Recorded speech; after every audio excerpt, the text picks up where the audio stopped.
All right, good evening, everybody, and welcome to the September 1st, 2020 Select Board meeting. Open the meeting tonight at 7:01. I just have some ground rules and some procedural things to go through with regards to how we're meeting. So we'll be, as you know, we're still using the Zoom meeting protocols and standards, and just need to read some verbiage from the state. So pursuant to Governor Baker's March 12, 2020 order suspending certain provisions of the Open Meeting Law, General Law, Chapter 38, Section 18, the Governor's March 15, 2020 order imposing strict limitations on the number of people that may gather in one place, the various boards and committees representing the town of Grafton will conduct their public meetings and hearings via remote participation. No in-person attendance of members of the public will be permitted. Just to remind everyone that we'll be using Zoom meeting. So I do advise you that if you need to share your screen out, that it is available and viewable to the public, and this is being recorded for rebroadcast. In addition to that, I would ask that every member tonight make sure to please put their first and last name as an attendee list, please. And just a couple of ground rules here. I, as chair, if you need the floor, please ask for the floor and I will give you the floor. We do this one at a time. Try to talk over one another proves to be, as you can see, somewhat challenging during Zoom meetings. In addition to that, most of you who are coming on board tonight will notice that the Q&A function has been disabled. However, we do encourage you to use the Zoom raise hand feature in the attendee section if you would like to be acknowledged and brought on to the meeting as a panelist to ask your question and then be put back into attendee to then continue our meeting. This will allow the public to ask their question directly related to the agenda item at which we were talking about. We won't be going back to previous agenda items. We're going to move this meeting forward. But if you do have questions that weren't obviously asked, you didn't get a chance to ask them, we encourage you to please email the board and the town administrative staff to get answers. Okay, so going through tonight, I just need to go through the list here of people attending. So I'm going to start with the select board. When I please read your name, please announce that you're present. Starting with Mr. Fazio. Fazio present. Ms. Roy. Roy present. Mr. Prisby. Present. Mr. Often. Often present. Thank you. And Peter Carlson's present. And then for Grafton town staff, read your name, please announce that you're present. Mr. Terenzini. Carter Terenzini, temporary town administrator, present. Thank you. Ms. Rebecca Meekins. Here. Mr. Paul Canoyer. Present. Thank you. And then CIPC members, Ms. Robbins. Present. Thank you. Mr. Marr. Present. We see here Mr. Graves. Present. And the two others we have here, I believe, are Ms. Roy and Mr. Often, correct? Yep. Okay. And last but not least, we have with us tonight, Chair of the Library Trustees, Mr. Vandestein. Vandestein present. All right. Thank you very much, everybody. Let's get going on the meeting here. I just have a couple quick announcements. Just to remind everybody, the Municipal Center does remain closed to the public. However, appointments can be made between 8:30 a.m. and 12 p.m. Monday through Friday by calling the department directly and setting up a meeting. In addition to that, I just would like to remind everyone that there will be construction along the Estabrook and Adams Road area. So please plan in advance and be cognizant of the construction and delays that could be occurring during construction time. Just a reminder that the town moderator is seeking 3 persons to serve on a 9-member town administrative screening committee. The charge of this committee has been advertised to oversee and assist with the search and hiring process for town administrator. Applications for the at-large positions to the moderator are due no later than Friday, September 4th. If interested, please email to bos.grafton-ma.gov. All right, that's all I have for announcements. I don't believe, Ms. Roy, that we have any public comments tonight. No public comment. Thank you. And we're going to go right into the first item on the agenda here tonight. So we have the Capital Improvement Planning Committee here to discuss some potential warrant article language. I want to welcome the committee here. Ms. Roy, did you want to take the floor and lead us this part of the meeting? Sure. We actually wanted to talk about two things. We wanted to talk about our charge as well as seeking if the select board would want to sponsor a bylaw for town meeting in October. So what would you prefer to start with? It's completely up to you. Which one would you Okay. like to do first? Well, let's just start with the charge because we last met with the board back in December, and that's kind of where we left it. We handed you guys a preliminary charge, what we'd like to see updated. The committee has met since then, and we've kind of polished it up a little bit more, and we sent out what we would like to see as a new updated proposed charge. Where that really came from was the DLS has a capital improvement planning guide, and in the back of that guide, it has a bylaw. That bylaw is what our current charge is pretty much based off of, just the beginning part of that bylaw. So what we did was we adopted a little bit more of that bylaw, and then we kind of tailored it to Grafton. We removed some of the more restrictive parts that would be more appropriate for a bylaw, and changed things like instead of having a member of the school district, we would prefer a member of the school committee. We removed the part where it says as recommended by town administrator. And other than that, a lot of it stayed the same. So I didn't know if you guys had an opportunity to review the charge, if you had any questions, or if you were ready to just accept and update the charge. Mr. Fazio. Yeah, I have just a couple questions and just, clarifications, and then also, maybe just some suggestions for consideration. I do want to start by thanking this committee for putting this together. I have a couple questions just pertaining to the charge. I actually don't have any for the bylaw, and I really like the circular graph that was sent too. I think both of those are great. So my first question of clarification is in section 2. Numbers 1 and 2 are clear to me. The cost over $10,000. Just out of curiosity, how is this picked? Is this what CIPC was doing before? Is it because of procurement? Was it picked from the bylaw you just talked about, Colleen? Just for clarification, I just want to know where that number came from. So that's a unique to Grafton number. That's the number that's been in place for as long as CIPC has been in place. The number more typically used is 25,000. We had that discussion in December, and I'd be happy to have it again. CIPC could go either way. It would really be up to the board what they would like us to see. But it is more common to see 25,000. It's just a lot of those projects that are maybe $15,000, $20,000. Some department budgets might not be able to absorb such a cost. So that's why it was included in the capital plan. Okay. No, I think it's good. I actually think if there's going to be, in my opinion, if there's going to be a 5-year plan that CIPC manages, that it would make sense to see the smaller projects as well, so we have everything together. And then my other question was with section 3. Section 3, let me find it here. So it says something about, the report should be submitted to the select board for consideration. Thank you, Peter. I was reading off my own notes, so let me find it again.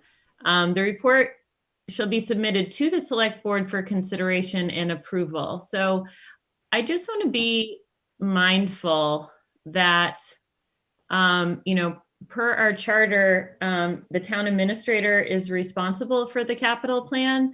So I understand what the committee is trying to do. And I think that, like I said, I like the bylaw, I like the graph, and I want the involvement of CIPC here. But what I don't want to do is us to have a new town administrator on board and something like this wording have to be changed again. I want to be mindful of the fact that, this committee was originally formed as a resource to the TA's office. And so I think it's important that we establish that the report is submitted. Maybe my suggestion would be like 2 the town administrator or instead of saying the board through the town administrator shall submit, I think the town administrator should submit it. I don't know. I find that I just find that wording like we're skipping over the town administrator having the authority of the capital plan. You know what I'm saying? So Yep, so that wording is directly from the DLS guide, how they suggested it to be worded, but we, of course, we can tailor it to what we think fits better for Grafton. So if the board would feel more comfortable, again, it's a committee under our, right. so if you want to suggest an edit, by all means. Let's see, the report should be submitted to the select board. Let's see, the board, I had this written, but now I don't like the way it's written. I put.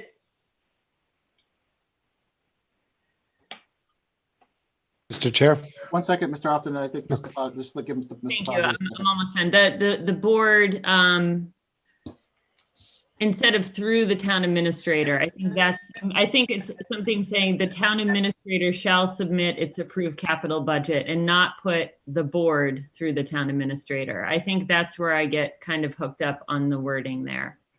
So the, the capital plan, really can be advised, like changed from the town administrator's office. So I think, per our charter, and correct me if I'm wrong, people from CIPC, that it's supposed to be CIPC goes to the town administrator can approve or make changes. And I think what we want to see is the board would like to see what's presented from CIPC and what's presented from the town administrator. Are they consistent, or were there any changes there? You know what I'm saying? So I think there's an opportunity that, in my opinion, I would like to see both, but I don't want it to be just through the town administrator and lose anything that CIPC has put together. So eliminating the board and just putting, they'll be submitted to select board for consideration and approval. The town administrator shall submit the approved capital budget. Real quick, Mr. Fazio. Mr. Austin, did you have a question? And then I'm going to wait till we're done with this thread here, Mr. Marr, and then I'll call on you next, okay? yep, thanks. So yeah, it already says in the charter that the town administrator shall, it outlines very clearly what his responsibilities are with regards to the capital budget. And that is to submit essentially materials 150 days before town meeting. And it also says, though, that those shall be based on the CIPC materials if a CIPC exists by bylaw. So what I would say is that one way that we could do this is it says the board through the town administrator. Sorry. I'm getting a little bit of an echo here. Can people mute their microphones, please, that aren't speaking? Thank you. Okay. So it already says essentially that the town administrator should base his capital budget on CIPC's work. And it outlines his responsibilities to submitting the capital budget in advance of the town meeting. So I think if we just submit the report to the select board and the town administrator for consideration and approval, that's probably enough. Because the town administrator is already has to submit his capital budget to town meeting.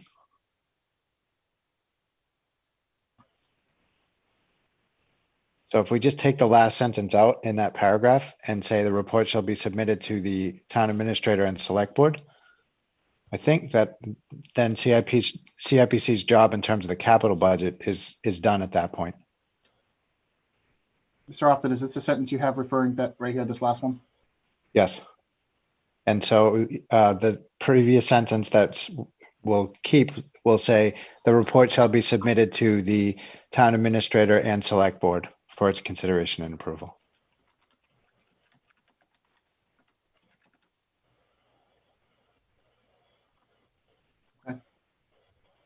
Is that it, Mr. Austin?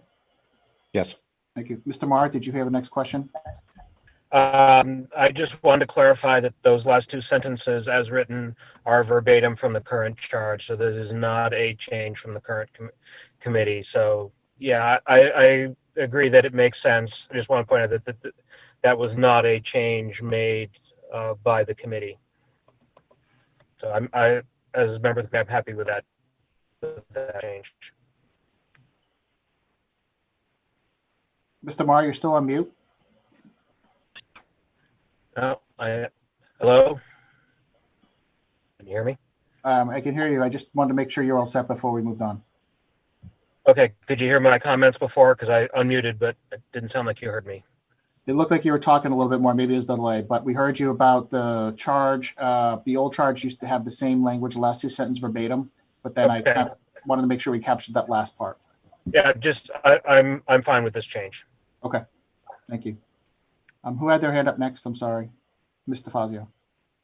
I like this, this change Mr. Often has made, and to give a little clarification too, I think what I'm looking to do is there seems in the past there would be a capital plan submitted by the town administrator, which obviously per our charter is happening, but in case there are two different plans, a recommendation from CIPC and also what's submitted.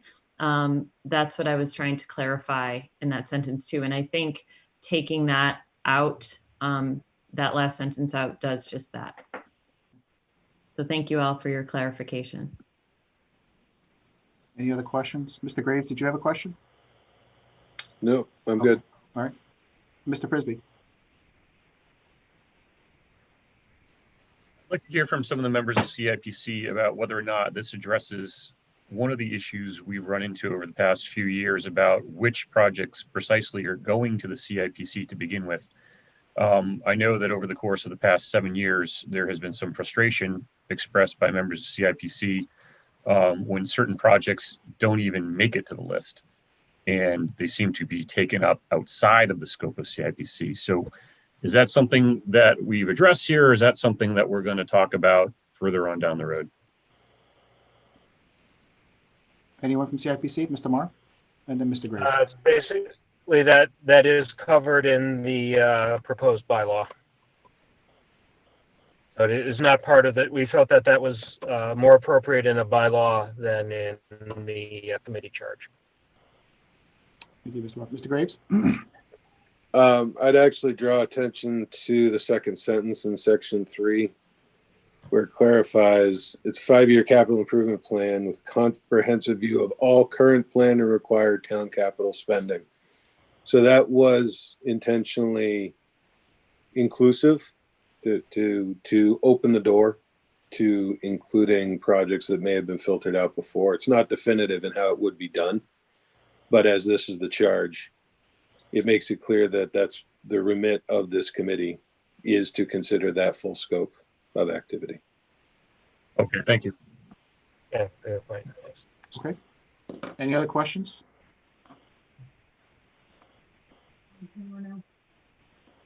All right. I'm not hearing any other questions. So what is the action that the board would like to take tonight on this charge? I'll make a motion that we accept the updated charge for CIPC as written with Second. amendments. I have a motion made and seconded. Any discussion on the motion? I just want to confirm with the board that we're striking the last sentence here in section 3. Is that correct? Okay. Any other discussion? Okay, hearing none. All those by roll call vote. Mr. Fazio, Fazio, aye. Ms. Roy, Roy, aye. Mr. Prisby, Yeah, Mr. Austin, Often I. Peter Carlson, aye. Okay, declare the motion carried. Thank you. I'll get this sent over to Cindy and Joanne after the meeting tonight so they can file it and have that updated. Okay? All right. Next up, you want to talk about the bylaw, Ms. Roy? Yes, so we took into consideration how it went in October 2019. We rewatched that meeting. We really took all of the input and criticism that happened, and we really polished and tailored up the bylaw to hear what people were saying. So there have definitely been some changes, but still the heart of the bylaw remains the same. And it's for your consideration for the board to support as an article for the warrant. Okay.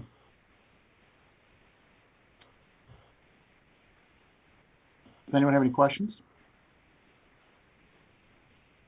Mr. Fazio.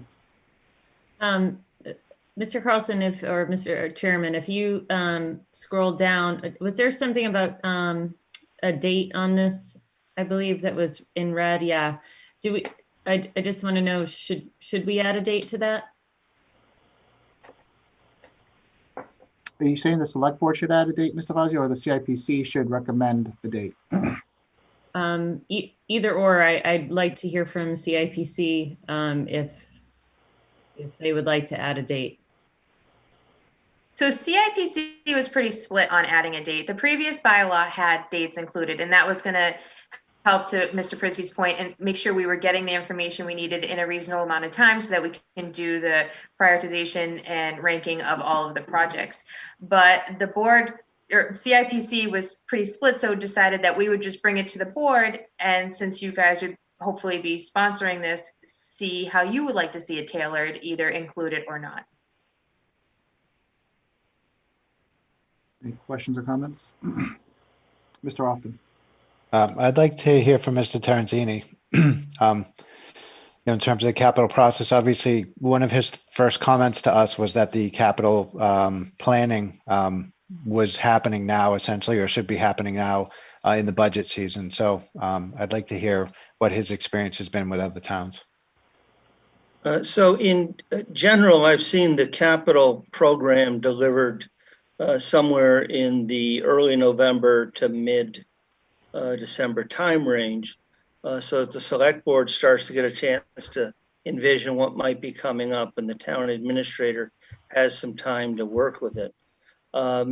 Rather than setting a fixed date here of when, if I'm understanding it correctly here, the capital package, which is going to be the town administrator's packaging of everything. Let me ask you this: once the CIPC decides it wants to open up the docket to accept proposals, how long does it usually allow the various departments?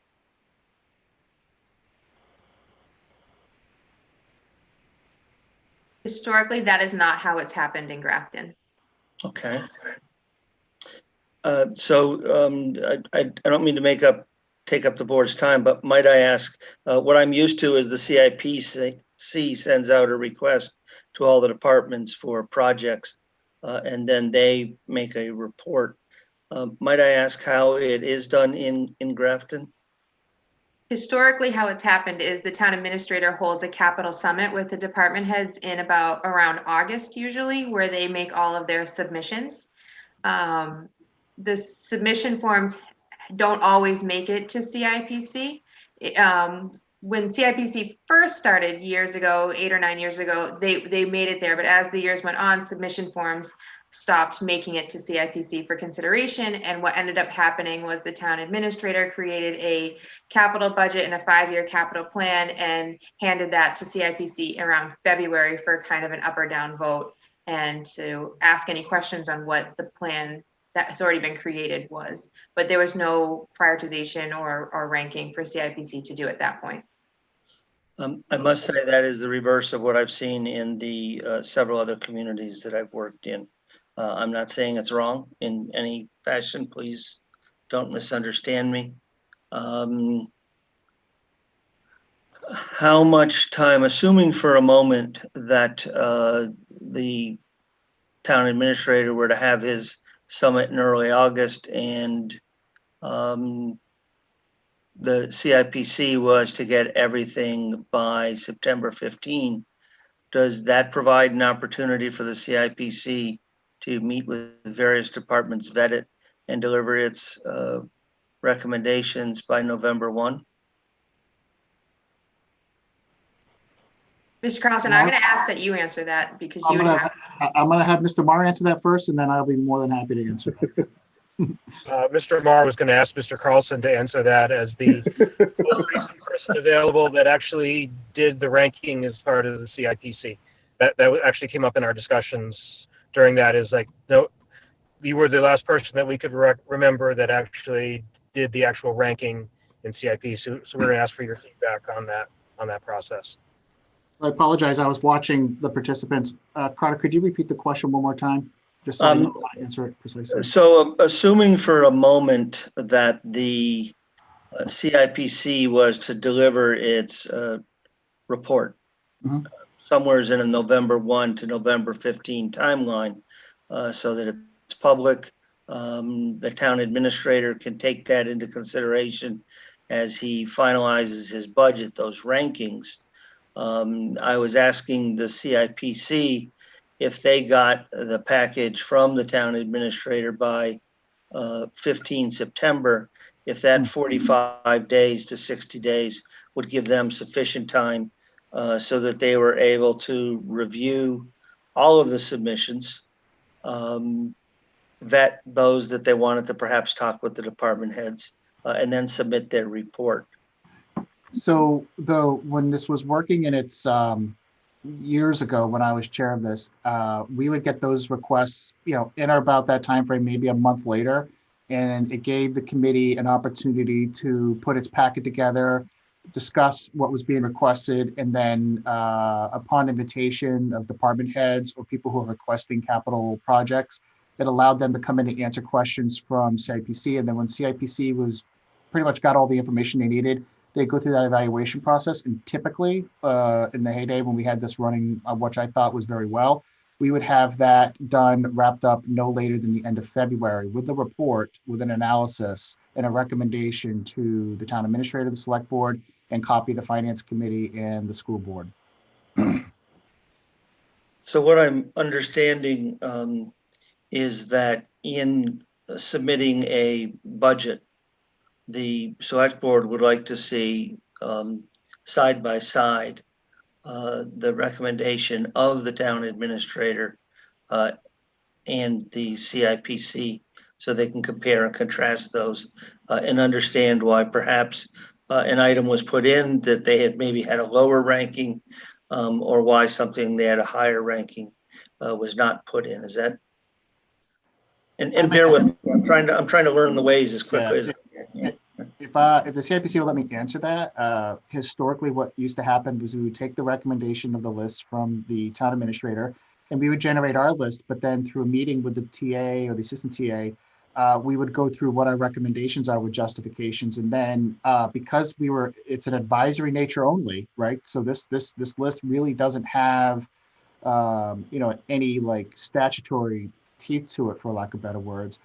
It was taken under advisement, and I would say all but maybe a few of the times, I would say in the past few years, that list was taken and that was presented, and it's passed almost every single town meeting without any question. So yeah, you take that list, but the whole analysis piece of it, Carter, was to generate a conversation to say, does this make sense? In other words, based on when you compile all of the results and scores and people put their input in there, it's not like it's the one true faith where you say, if the ranking says do this, this is how you do it. It gives the committee an opportunity to discuss, and they may move things in and out that may not have made the list because they realize that there might have been an economy of savings in, like, we'll say DPW, that makes sense to, include some additional capital projects, for example. And they may not have been on the list, but it gives the committee an opportunity to do a further analysis and have the conversation with the TA. And what I've seen in other communities is the ranking that the committee gives is to a great deal followed in the capital rationing by the TA. Yes. I'm not sure how helpful I've been, but I would say that as a TA looking to put a budget together, having the report of the CIPC and their rankings is more useful earlier than the process than later in the process. Certainly by 11:15, from my perspective, is when one likes to see the report of the Capital Improvement Planning Committee. Okay, Mr. Marr.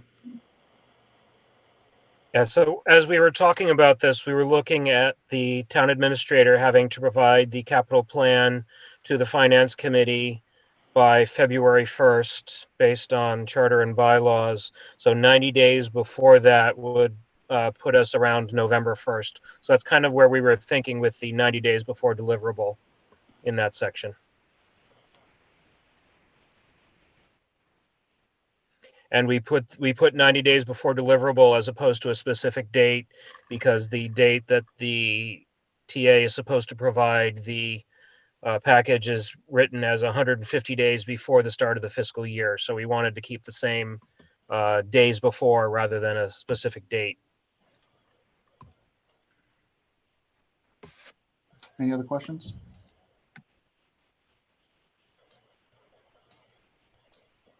Just All right, so one this- editorial note. That last line should be requirements of section 6-7 in the town charter.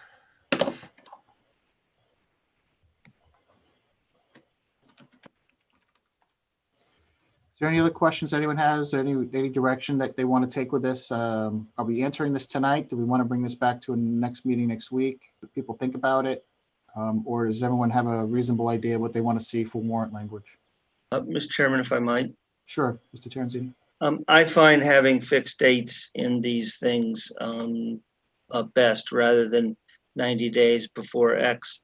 So I would think that if I'm understanding you correctly, that if you gave the capital package, which is really just an assembly of all the requests, by November 1st, and the CIPC then would be able to meet its obligations, if I'm understanding everything correctly. And I'm, again, please, my apologies, as I try to learn the various charter and bylaw requirements. So I just have a question for Mr. Terenzini. If the capital package, which is all of the submission requests from departments, gets to CIPC by November 1st, when would you typically like to see the recommendation from CIPC? I thought you were saying mid-November, early December for that. I'm trying to understand the requirements that you have in your charter. I mean, typically, as the town administrator, I would want you to see everything by September 15 to October 1, so that you were able to advise me on your rankings somewhere in the November 1 to November 15 timeline, if that fits into your other requirements. And again, my apologies. I'm just trying to learn your charter and your bylaws. Can everyone see that change I made? Okay, Mr. Marr and then Mr. Graves. Yeah, that's very similar. One of the previous drafts we had the capital package provided by September 1st. And so September 15th, I think, is perfectly reasonable. Mr. Graves? I just want to clarify, and I wasn't cognizant of the process when this was going on in its previous forms, but I don't think we're wedded to the way this has been done in the past. We're trying to define the process that we think makes the most sense going forward. So where the former TA had a capital summit and collected things that way, I mean, we're not saying change that. We're not saying don't change that. We're trying to, so I think in a similar vein to Mr. Terenzini, we're trying to find the right place for us to do our work. So I would actually, it's a question back to the board of, do you have a preference for the sequence in how the budget requests are solicited and how they flow through these various organizations? Or do we want to adhere to the current previous practice? I think some clarity on that might help with the sequence and dates here. Mr. Frisbee. Jeremy, I'm not sure you're going to get a consensus on that tonight. Probably not. I'm still Yeah. ask. But it's a topic worth discussing. And as I was sitting here listening to this, I realized that maybe that was the big thing that was going unmentioned right now. Over the course of the past decade, there's been a little bit of disagreement about what the role of CIPC should be, and there's a philosophical argument to be made that there should be more citizen involvement, and there's a philosophical argument to be made that we heard at town meeting last spring, or I guess it was last fall, that there should be less because all of a sudden CIPC is suddenly more government, which I don't really understand. But and maybe Carter can speak to this as well. The idea behind having the department requests go directly to CIPC is that the requests are going to a body with no objective, or that's more objective, but without any subjective skin in the game, right? So what the idea is you're going to be more efficient with spending capital money if you're removing the squeaky wheel gets the grease aspect of capital spending from it. And, to the extent that you keep that from the political pressure that sometimes is exerted on the town administrator's office, and it goes directly to citizen watchdogs first and then to the town administrator's office, that removes that part of it. The flip side of the coin is, I guess the other argument is, well, there's a reason why we hire town administrators, and they're the ones with the degrees in public administration. They're the ones capable or most capable of determining what the useful lifespan is of a capital asset, where these capital assets are in time, the long-term vision for the town that's affected by the board's priorities, et cetera. I sort of have a preference based on past experience of how I would do that, but I guess I don't know that we need to know that tonight. I think what we should know is that this is going to be a work in progress over the course of the next couple of years. Whatever it is that we vote on here or is submitted to town meeting can change in the future if we determine that, well, there is yet another better way to do this. I think we always ought to be revisiting how we do things. And, like I said before, the last thing I ever want to hear from anybody is, well, this is how we've always done it. That's irrelevant. It doesn't matter, particularly not in the year 2020. We're in a completely different environment than we used to be even 5, 6, 7 years ago. So, I understand. I'm curious to hear from everybody else what their thoughts are, but those are mine on that. Anybody else?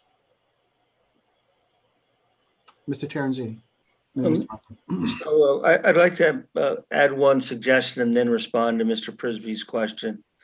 In the last line, after the word administrator, I would suggest you insert by November 15th. That now gives a hard date, and those would have to be measured against the requirements of section 6-7 to make sure that they work. But then now gives a hard date, so there's a very clear expectation of these dates. With respect to Mr. Prisby's question, every town administrator has their own sort of predilections on this. I've always kind of liked if the administrator understood and if the staff understood the form that was going to be used and the scoring system that was going to be used. Perhaps life safety issues were first, meeting regulations were next, items which could perhaps smooth or reduce operation costs were next. Items, so that it was very clear. And then I would get a spreadsheet with scores. And I would start allocating that capital walking down. And perhaps in a given year, the CIPC ranks something 15th. And let me use the example of the 5-year reappraisal. I'm sorry, but I have to do that first and foremost because it's a state requirement. So I pull it up. So I have all these items from 1 down to whatever they are, and I explain why something is skipped or pulled over, so people can clearly understand what the CIPC did. They can clearly see what I did, and the beauty for me is that without any sort of scoring system, when I'm sitting there trying to explain to a finance committee or to the select board or to the public, well, how the heck did you pick that one? Bud always gets all the new highway equipment. It provides to me a cleaner framework, and and reduces a belief by folks that there's somehow favoritism and political pressure involved. There will also always be independent judgment by the town administrator based upon that example that I used, that 5-year revaluation that has to be funded. I'm sorry, it's Mhm. not really sexy and attractive. And then it was only 15 on your list, but I have to make it number 1 because of the state requirement. Mhm. I hope that's responsive to your question. Mr. Often? Yes, I like it just the way that it is. I'm not bothered whether department heads go with their submission requests to the town administrator or to CIPC directly. This clearly lays out a date by which the package gets submitted to CIPC, and then a date at which CIPC turns around its basically return package to the town administrator and the select board, to then have the town administrator put his own, sense check and, insider knowledge on the process, and to be able to, that would give him essentially from November 15th till the beginning of February. If it's already been prioritized and vetted and there have been department meetings and all of that, that should be enough time, certainly, to kind of make any minor adjustments that need to be made. So I like this process as it is. It does lay out in the charter that the town administrator will base his capital budget on materials from CIPC. So this works with our bylaw. I like this just as it is. Okay. I want to try to wrap this up to get next steps here. Ms. Roy? So I love the dates. My only question is 60 days enough time to take all of the submission request forms and to score them?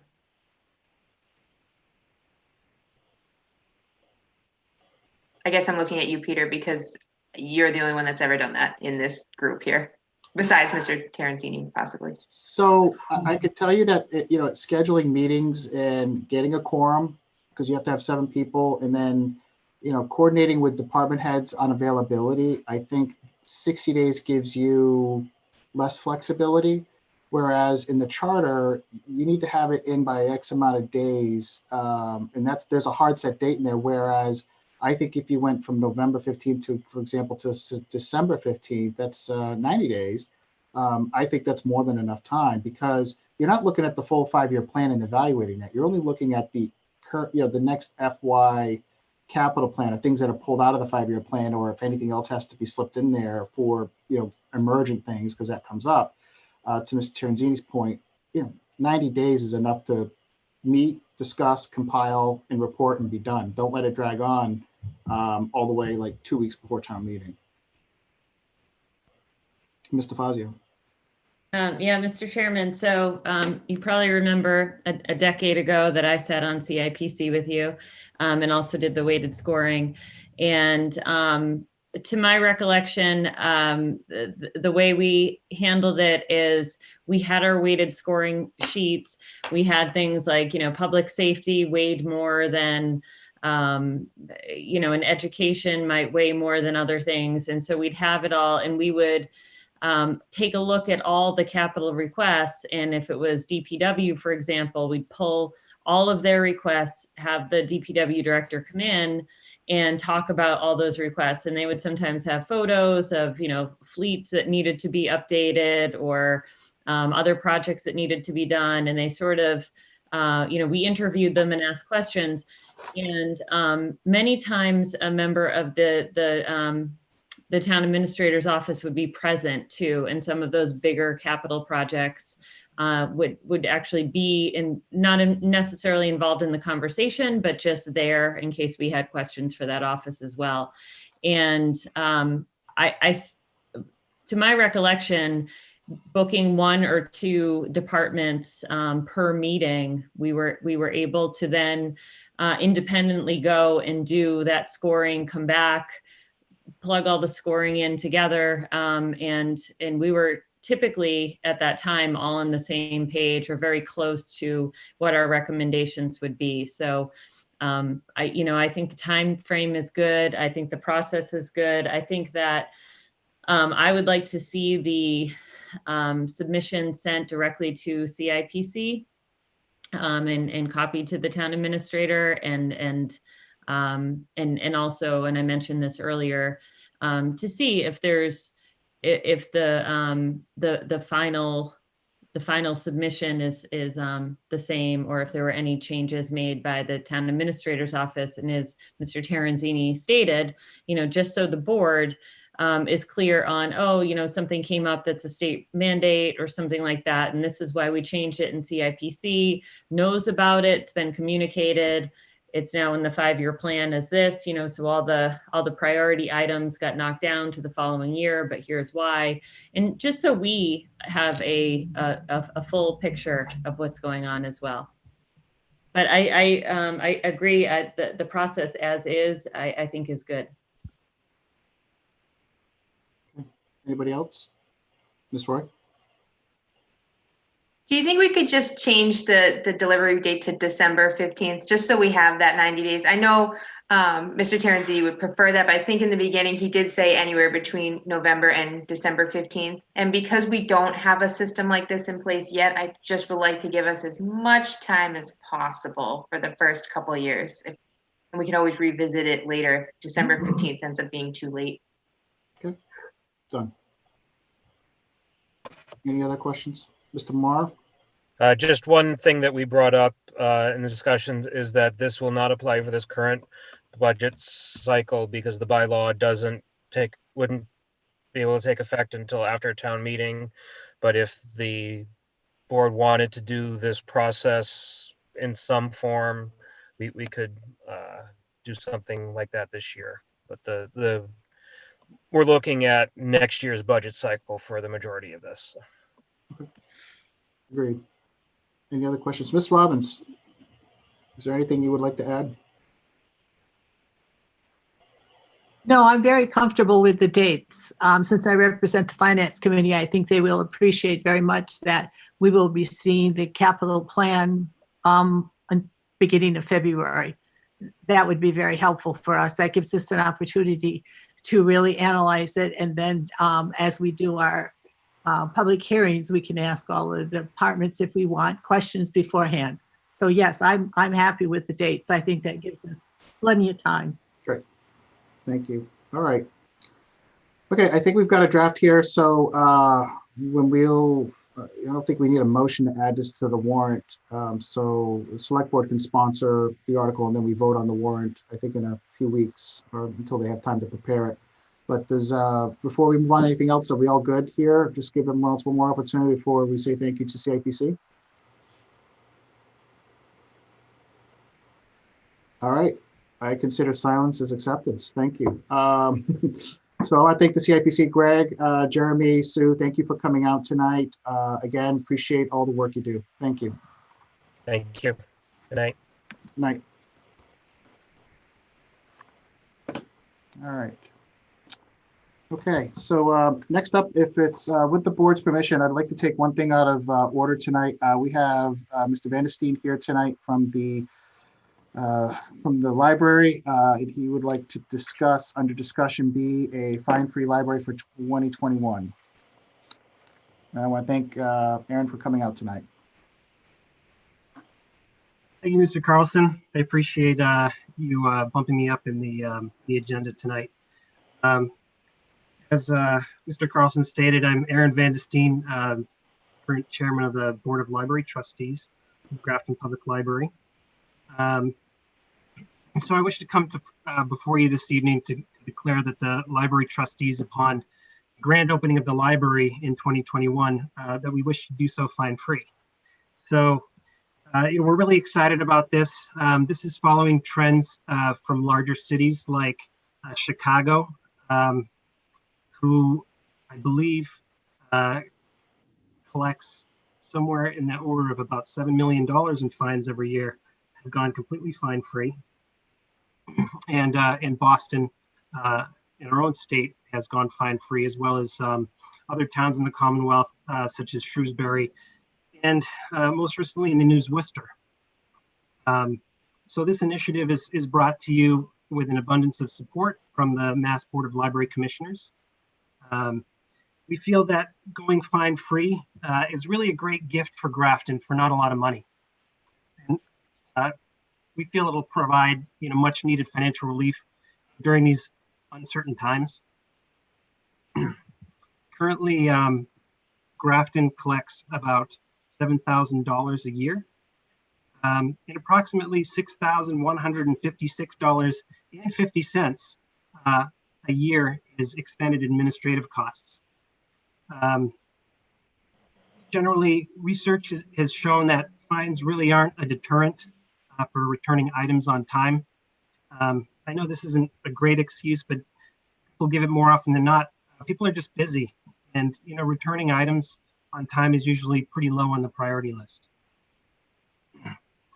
Currently, access to library items for Grafton are blocked after $10. And once a library card is blocked, residents will stop using the library because it really no longer becomes free. Fees prevent patrons from accessing the resources that they need, especially with kids who really have no means of paying for them. As of March 2020, in Grafton, nearly 15% of children under 12 have block cards. About 8% of young adults, 25% adults, and 4% of seniors. Among early literacy support, we're essentially turning off a valuable resource for families with young children. We believe that charging fines is contrary to the mission of the Grafton Free Public Library. We're proposing that when an item is returned, then the fine is forgiven.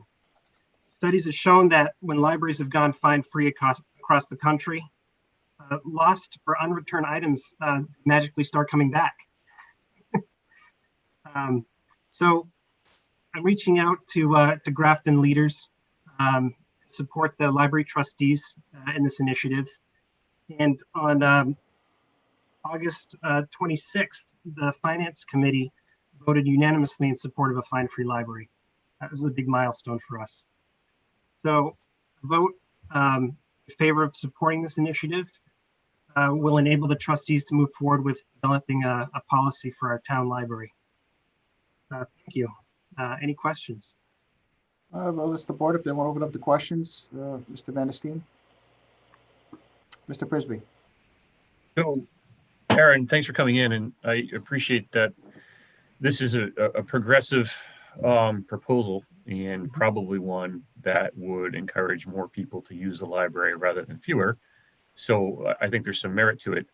But given that we just passed an override, and given that we've just seen schools start to charge athletic fees to kids, having acknowledged a similar argument that it probably wasn't in the mission of public schools to do so, why are we rolling back this particular income source, be it as tiny and probably statistically insignificant as it is?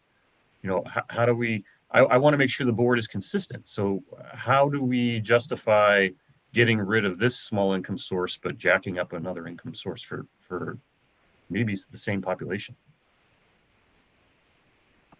Yeah, that's a great question. I mean, this is an initiative we've been working on for several years now.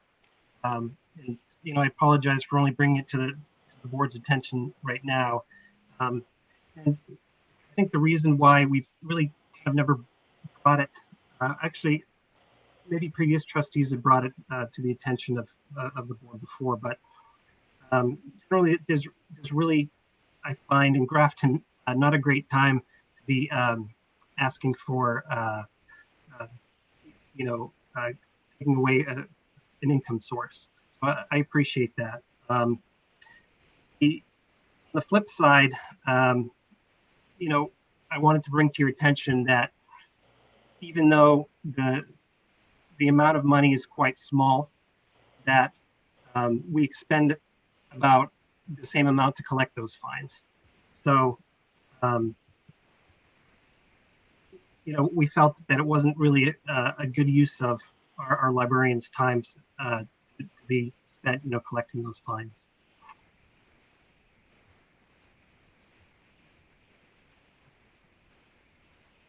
All right. Any other questions? Mr. Fazio?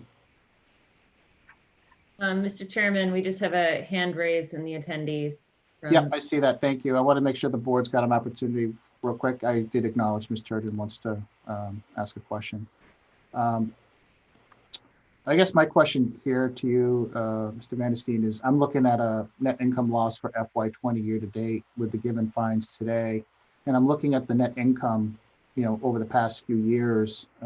17 was only $416 that netted positive, 748 for last year. And right now we're looking at a deficit of 582. I guess my question is that when they built in the administrative costs to recover fines, did a position in your, does the trustees have a recollection if a position was created or added hours just to oversee this administrative task? And if so, does that mean there's less administrative overhead? And do we, at that point, do you have a surplus of hours for somebody who's no longer doing that function?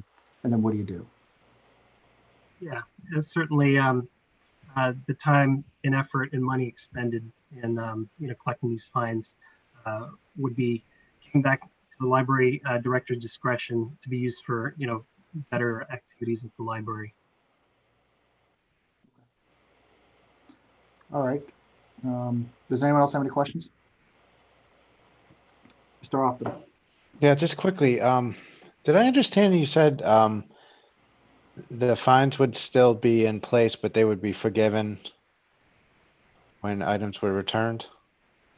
Yeah, so we're still developing a policy, but the idea would be we still want those items to come back. So if somebody doesn't return an item, they're going to be responsible for replacing it. So that won't change. But if they find that item a year later, then that cost is forgiven because they've returned it. That's how that would work.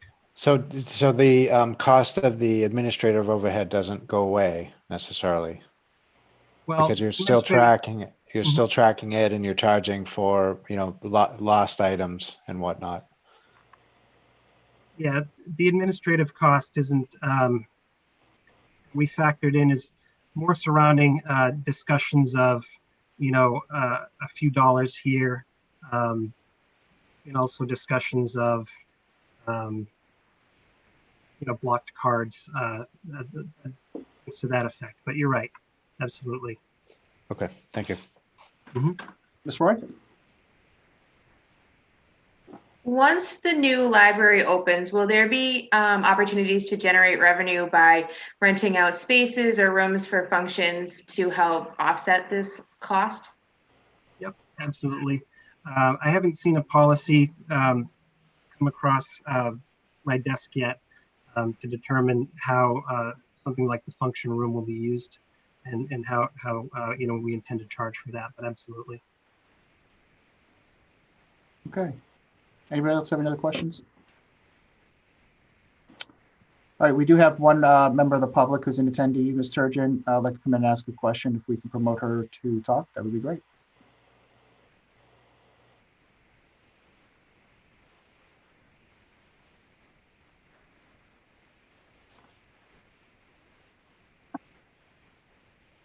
Could you take us off the shared docs on this? Thank you. There you go. And we're just waiting for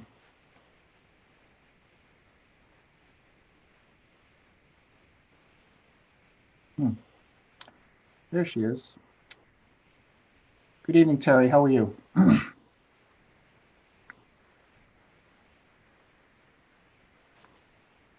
I'm on mute. My last words out of every meeting. Someone says, Terry, you're on mute.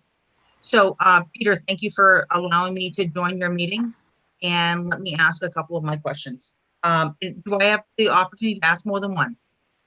We want to move it along, so it's not to be used as a serial discussion, but if you want to just ask a few questions, if we can answer them here, if not, then we can defer to other people who can provide you with the answers. Thank you, Peter. That'd be great. Thank you. So first of all, Mr. Vandestein, thank you for your service to the Grafton and for the library on behalf of the library. So let me just ask, Is this something that you will entertain or the library trustees will entertain post-COVID? And if Absolutely. you can't answer that, oh, yes, okay, thank you, that's great, Click, nice, thank you. Would you look at donating food in lieu of library funds that might be owed instead of this? Is that something, That's a great food question. bank? Yep. So it's been brought to my attention that the Food for Fines program will continue because it's really a great resource for the food bank. Absolutely, So even for fine-free library, we can still continue to collect food for the Great. food bank. Mhm. yep. And is there any ongoing discussion regarding this analysis that you just said that you're spending more of the same dollars working to get those or recoup those fines versus the cost of those fines itself? So maybe we should be just sort of systematically or strategically just sort of looking at that overall question. If you're spending staff dollars to recoup those fines versus what you recoup in general, maybe it's just sort of not worth the effort. That's just sort of a comment.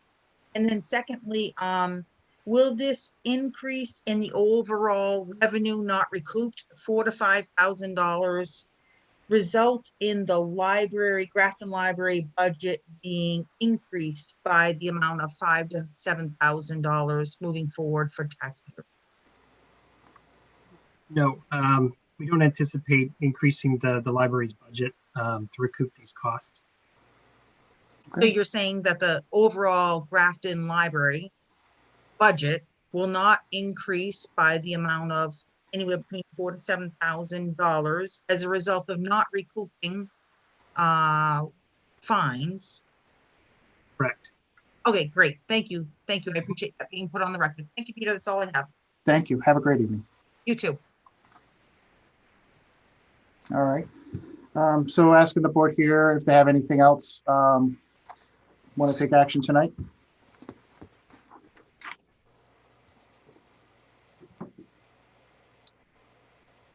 So I have a motion that reads, I move the board vote to send a letter of support for a fine-free library with the opening of the new library in 2021 to the Library Board of Trustees.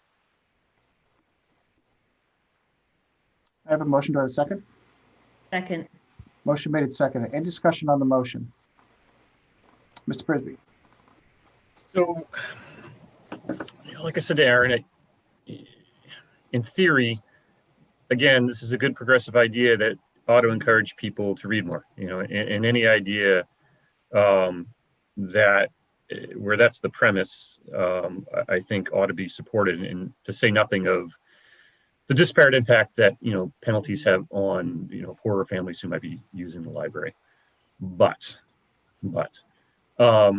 we've got a new library that's going to come online in the relative near future, and we're not really sure what the unintended costs of that are going to be, because anytime that you have a capital expansion where you're going to be adding services and employees and people, there are going to be attendant cost increases potentially, right? We don't know.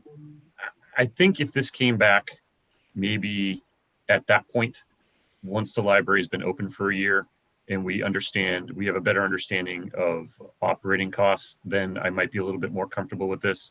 Again, particularly on the heels of an override and asking, kids to pay money for sports. I don't quite buy the costs associated with collecting this. Like, look, I bill out on an hourly basis, and I, at the end of every day, have a timesheet that I've got to fill out. If I'm spending time on a task where we don't get paid, you can add up how much time that I've wasted literally. But libraries don't function like that. So, you're paying people to be there. They're there anyway, unless someone's going to tell me, well, we expended overtime over here because we spent a lot of time collecting fees.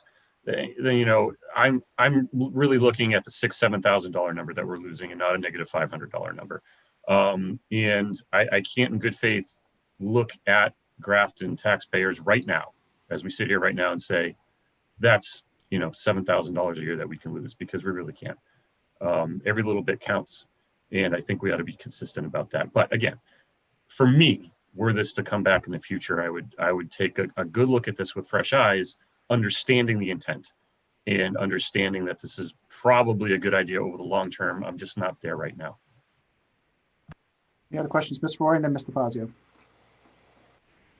Has the Library Board of Trustees considered doing it for just a 1 year, like to celebrate the library opening fine-free for the first year and just collect data, see how it goes, and then really sit back and reflect and say, hey, that was great. It worked out exactly as we thought, or no, we definitely need those fines back. And thank God we only committed to a year of doing this.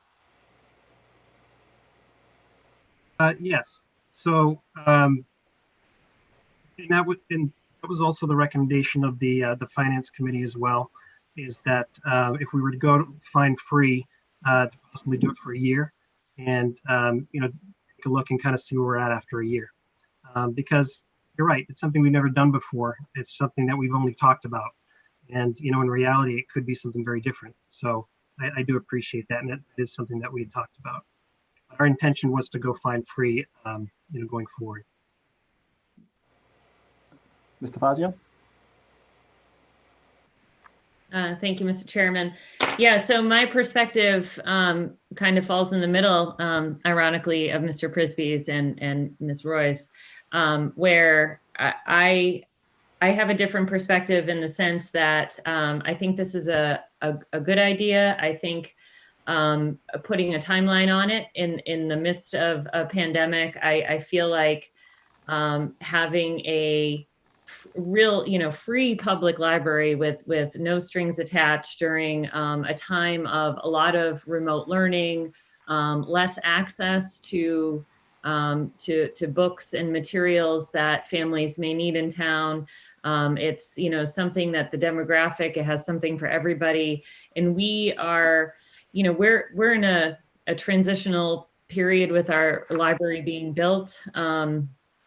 And I think, if we were a year from now and we had this big new library, I think the perspective also would shift a little bit, because we'd actually be able to see like, wow, there's all these resources, where right now it's a little harder to see that in that transition. But for me personally, and I respect other board members' opinions, but I think that for 1 year, the $7,000, to not give the community full access without fees. I have faith, first of all, that community members will do other things like the food, for fines or something like that. Donations will come in.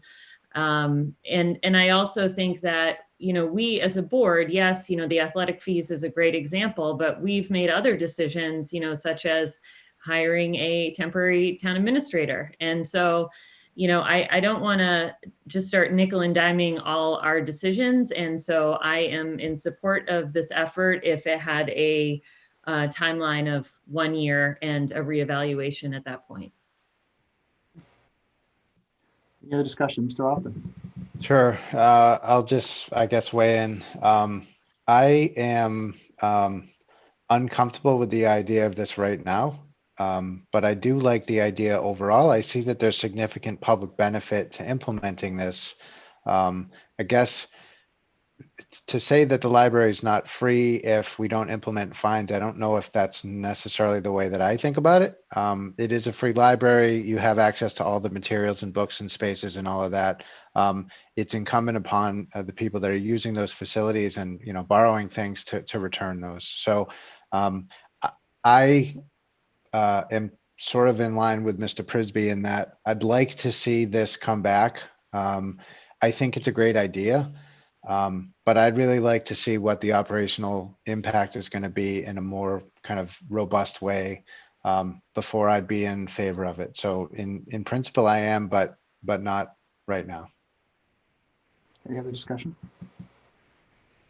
Mr. Vandersteen, I just have a couple questions. So in terms of instituting and collecting fines, that's really the Library Board of Trustees purview, correct? That's not something that the town has to agree on, or select board or finance committee. This is really just the trustees' business, correct? Absolutely, and that's a great observation, because we actually spent a lot of time trying to determine whose decision really it was. And for a long time, it happened to be the general feeling of the town was that it was on the finance committee.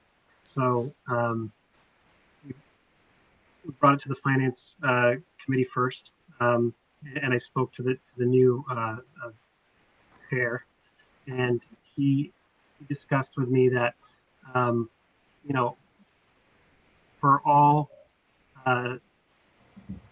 for what we discovered, it really came down to the trustees making a decision whether they wanted to you know, charge fees or not. Really, the purpose of this discussion is really just to get some synergy between you know, other leaders in the town, that this is something that we want for our town.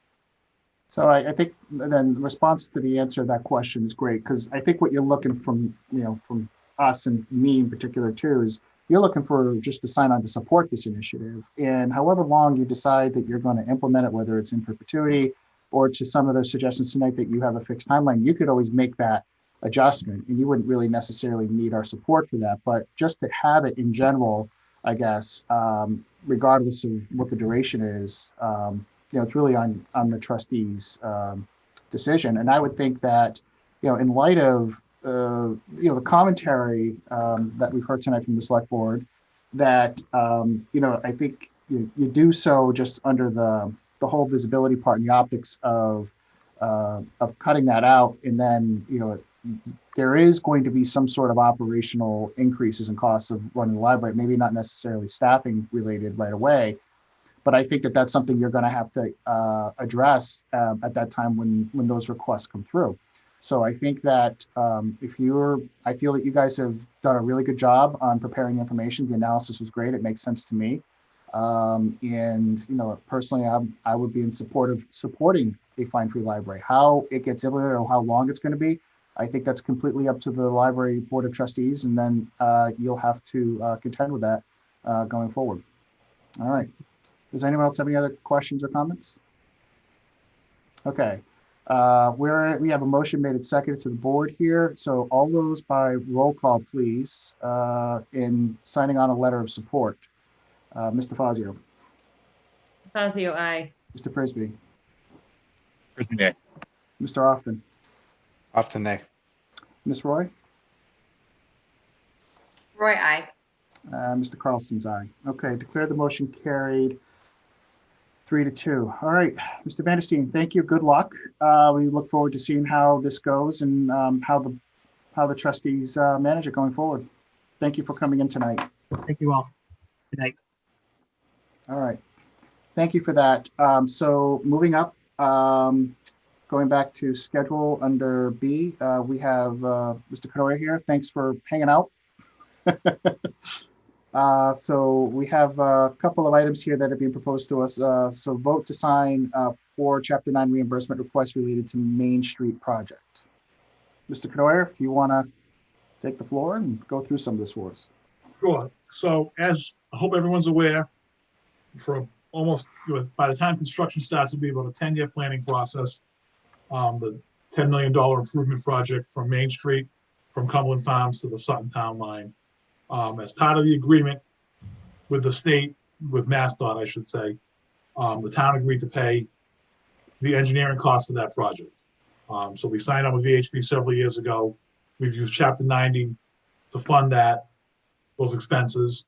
And the request tonight of actually work that was done over the past year. We've got one for $281,000 and change for design and engineering work performed by VHB for the past fiscal year. Just exactly what it says, just continuing the project from a 50% design standpoint to the 75% we are now. Another one for $8,500 for VHB. There's about 225 permanent and temporary easements on the project, and they had to provide a plan to each lot owner for those easements. The next one is $24,750, which is the appraisal process for those easements, because each easement has a dollar value. While we're trying to get as many as we can donated, because most of them are pretty small, they still have to be appraised. And the last one is the $15,525 for the title company to research every property along Main Street to make sure that we have the correct owners and everything else, so we can, when we sign those easements, legal. That's the 4 reimbursement requests. Thank you. Do we have any questions?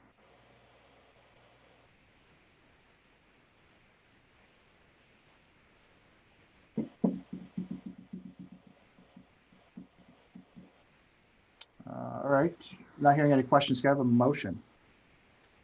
I move the board vote to authorize the chairman to sign the 4 Chapter 90 reimbursement requests related to the Main Street project as follows. $281,492 for design work performed by VHB, $8,500 for VHB work to create parcel exhibits, $24,750 for AM Appraisal Associates, and $15,525 for Gold Title Company. Second. I have a motion made and seconded. Any discussion on the motion? Okay, all those by roll call vote. Mr. Fazio, Fazio, aye. Mr. Frisbee, Frisbee, aye. Mr. Often, Often, aye. Ms. Roy, Roy, I. Peter Carlson, aye. Okay, declare the motion carried 5-0. Excellent. That. 1 second, let me get situated here. So next up, I have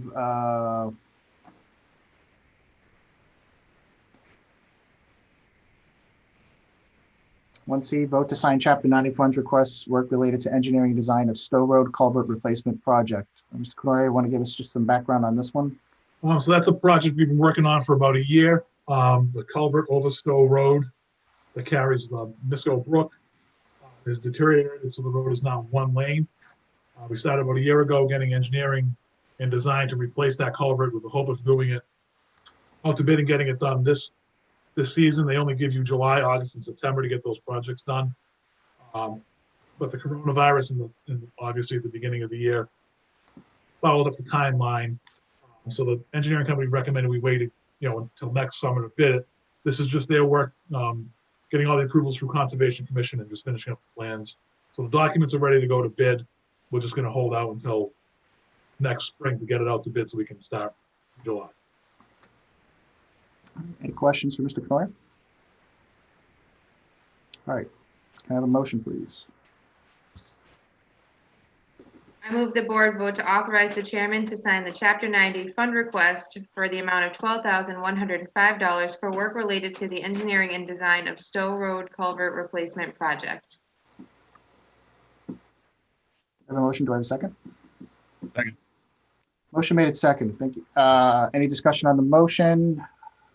I'm hearing none. All those by roll call vote. Mr. Fazio, Fazio, aye. Mr. Frisbee, Aye. Mr. Often, Often, aye. Ms. Roy, Roy, I. and Peter Carlson, aye. Okay, clear motion carried 5-0. Next up, we have vote to sign Chapter 90 funds for new project requests for engineering and design improvements and geometric changes to Route 30 North Main Street, East Street intersection. Mr. Canori? So everyone hopefully remembers that about a year ago, there was started some discussions about, we make East Street 1 way, keep it 2 ways. The railroad came in front of the then board to just have that discussion. This is a follow-up from that. Again, it's something we started in the spring, and it's just taken this long to get to you. So the railroad has secured a $225,000 grant through the state for the improvements of that intersection. So partnering with them, hopefully, we estimate the cost to be about $500,000 total to try and coordinate our signals with the railroad signals. They're installing new crossings. We just paved that road. So our goal would be for next summer to do the rest of the improvements to that intersection, to hopefully alleviate the traffic concerns in North Grafton along that stretch.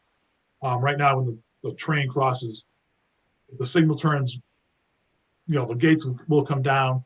The signals turn green to go on Route 30. You can't go Route 30, so the traffic gets backed up on North Main Street. So hopefully we can get 2 turning lanes. The north to south lanes will stay green.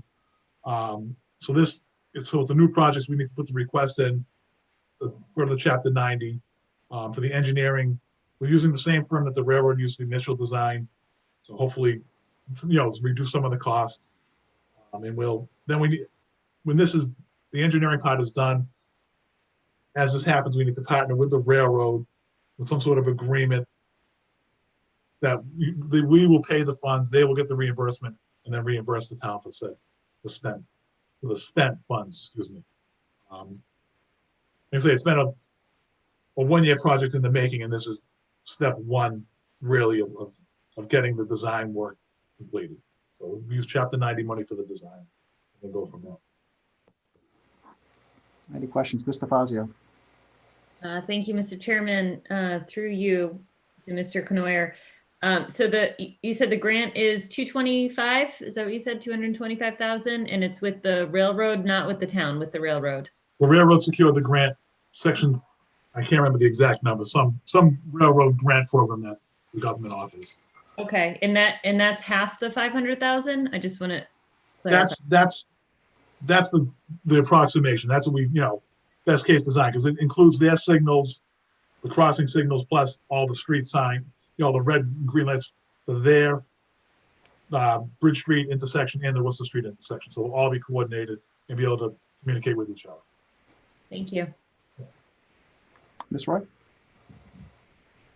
I just want to double check. Did we take something out of order? Because it looks like we're on 1E now, not 1D. Just so I make sure I read everything correctly.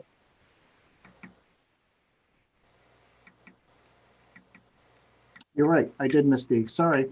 We'll get back to that. Thank you. My bad. Any further discussion on the motion made and seconded? Real quick. I didn't read the motion yet, Oh, I thought we had a motion made and seconded. I'm sorry. I'm sorry. but I'll read it if everyone's done asking questions. I have one question. I'm sorry. I was going to do a discussion, but I'm just asked, Mr. Canoyer, when you mentioned that intersection, Paul, we're not talking about making anything one way, correct? This has nothing to do with this engineering. This is just to coordinate the signals with the arms and all that, correct? No, so we're not making anything one way, but we needed to have, that was the discussion with you guys several months ago. So that ended that discussion. So East Street will remain two ways. This is just some some small geometric designs, changes, restriping the road and coordinating all the signals, from there all the way to the street. Thank you. Okay. Any other questions? Okay. Can you have a motion? And we'll go back to D. I move the board vote to authorize the chairman to sign the new project request for the engineering and design of signal improvements and geometric changes to Route 30 North Main and East Main intersection to be complete by Power Corporation in the amount of $52,805. Second. Motion made and seconded. Any discussion on the motion? Hearing none. All those by roll call vote. Mr. Fazio? Fazio, aye. Mr. Frisbee? Frisbee, aye. Mr. Often? Often, aye. Ms. Roy? Roy, aye. Carlson, I declare the motion carried.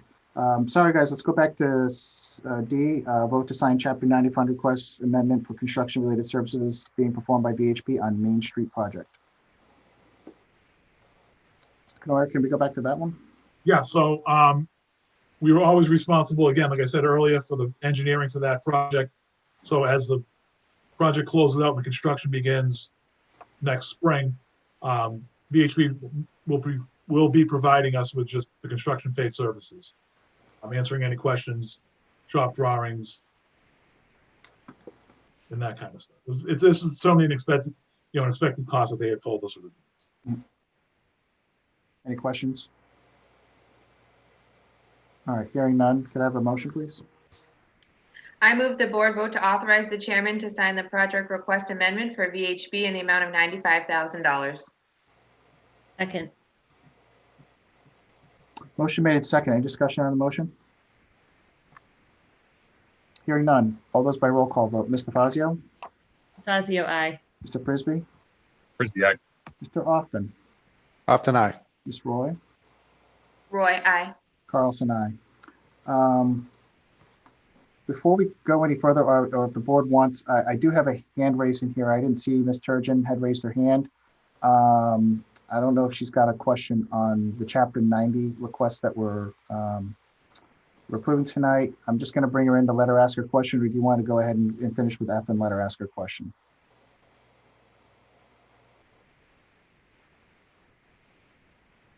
Okay, we can bring Ms. Turgeon back in as a panelist, please, to ask her question. Thank you.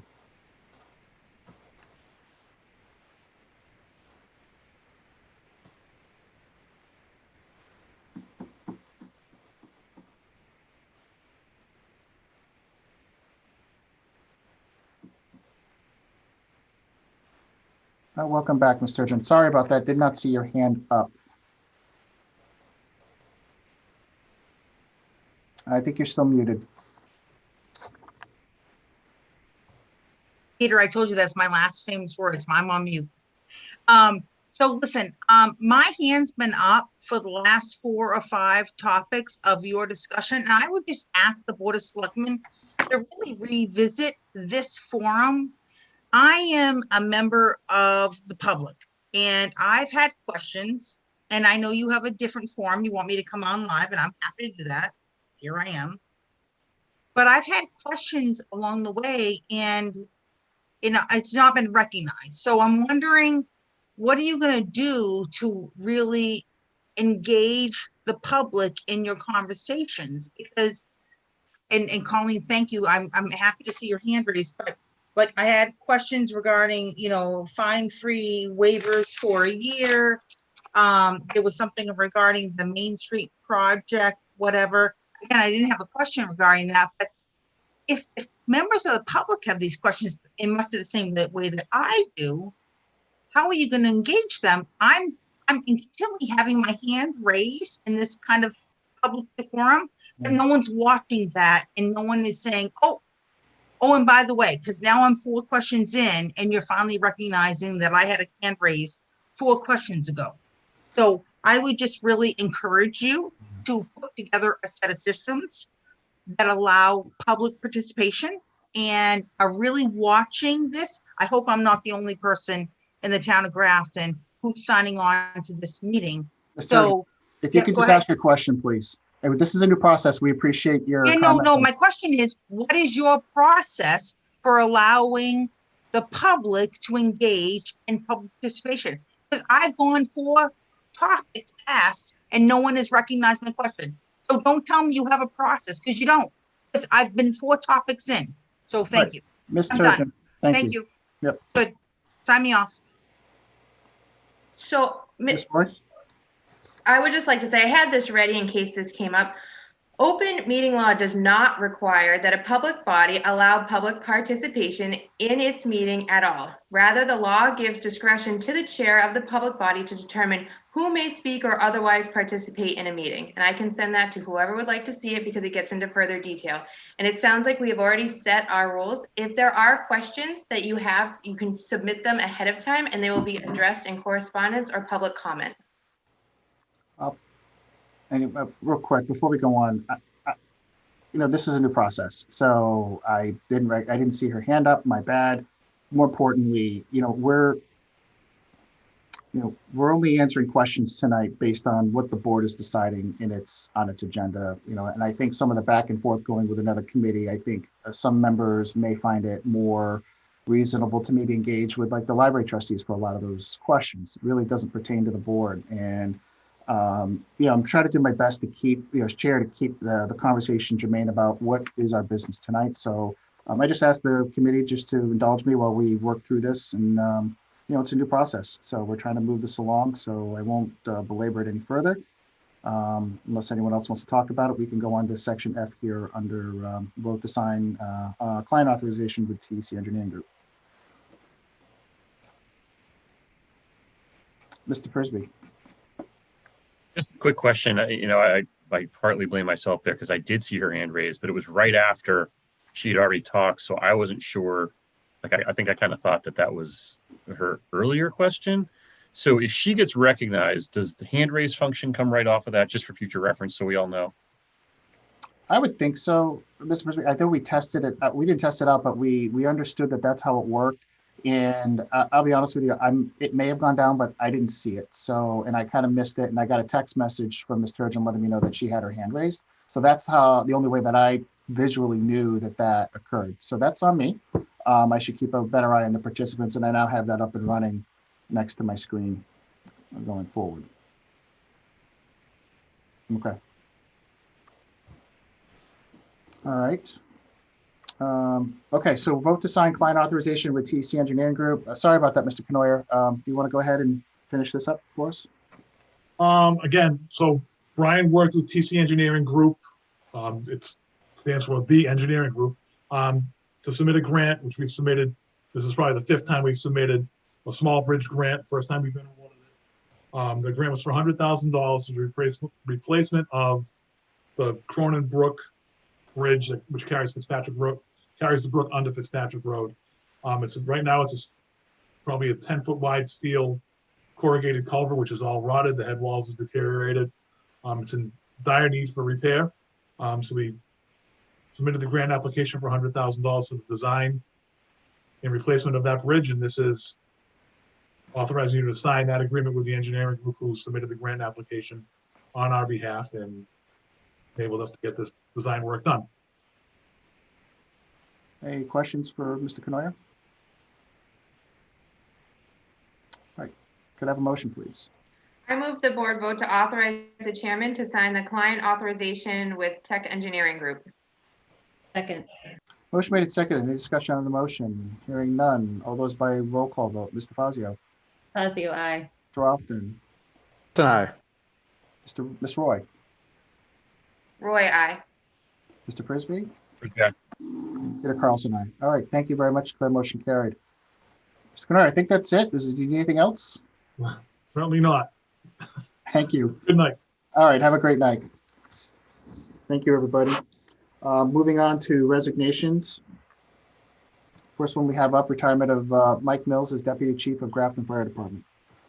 I move the board vote to accept the resignation due to the retirement of Mike Mills as Deputy Chief of Grafton Fire Department and send him a letter thanking him for his many years of service to the town.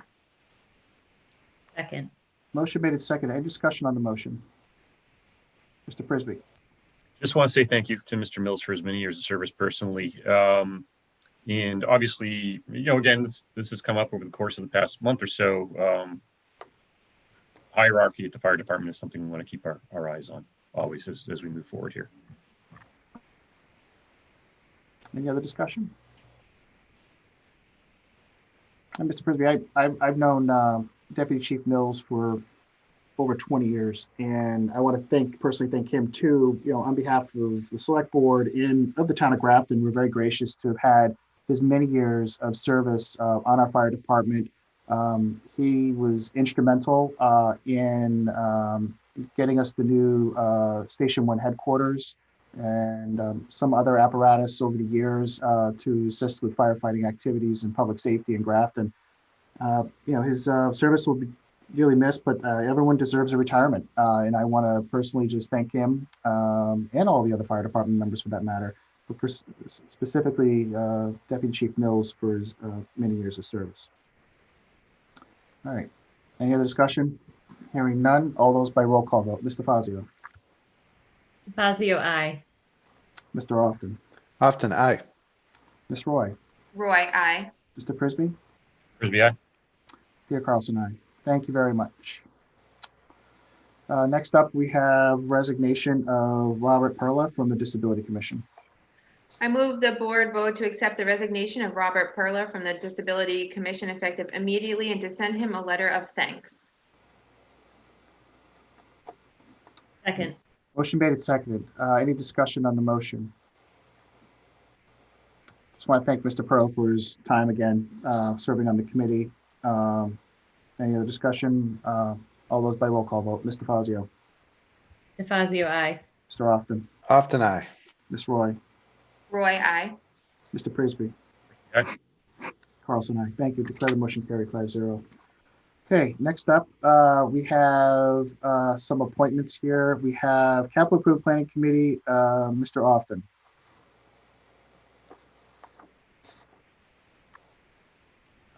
I move the board vote to appoint Matt Often to the Capital Improvement Planning Committee as an at-large member for an indefinite term. Second.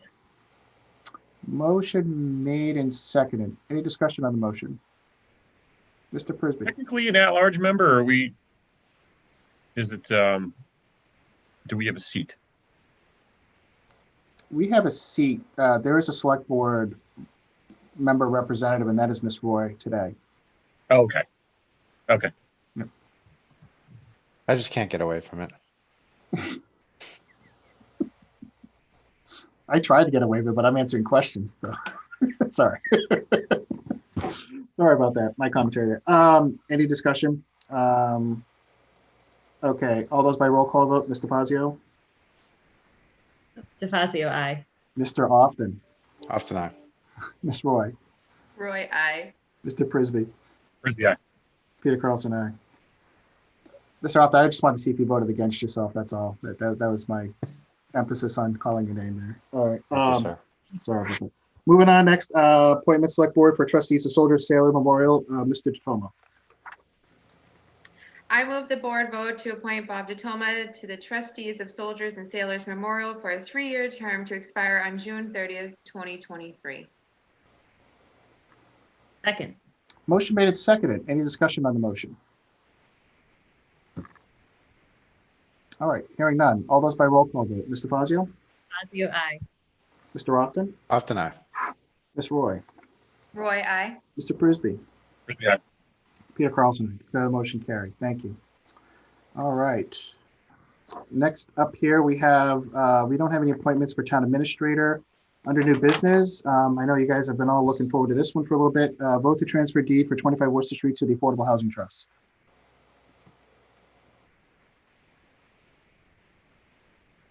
So some of you may recall when you pulled that up, this was voted at the annual town meeting to grant this property in 25 Worcester Street to the Affordable Housing Trust. So this is, I believe, part of the process in writing the deed over to the trust. Sure. Mr. Prisby? I move the board vote to sign the deed for 25 Worcester Street. Second. Motion made and seconded. Any discussion on the motion? Hearing none. All those by roll call vote. Mr. Fazio? DeFazio, aye. Mr. Often? You're muted. Often I. Ms. Roy? Roy, I. Mr. Prisby? Frisbee, aye. Peter Carlson, aye. Carried, motion carried 5-0. Next up here, we have a Chapter 61A withdrawal request for 93 North Street. And this is basically a vote on first right of refusal.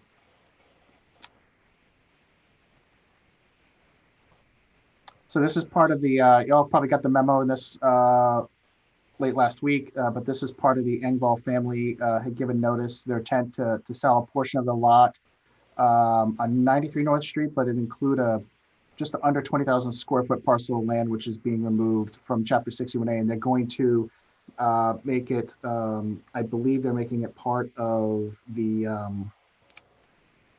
trust. Did I get that right, Doreen?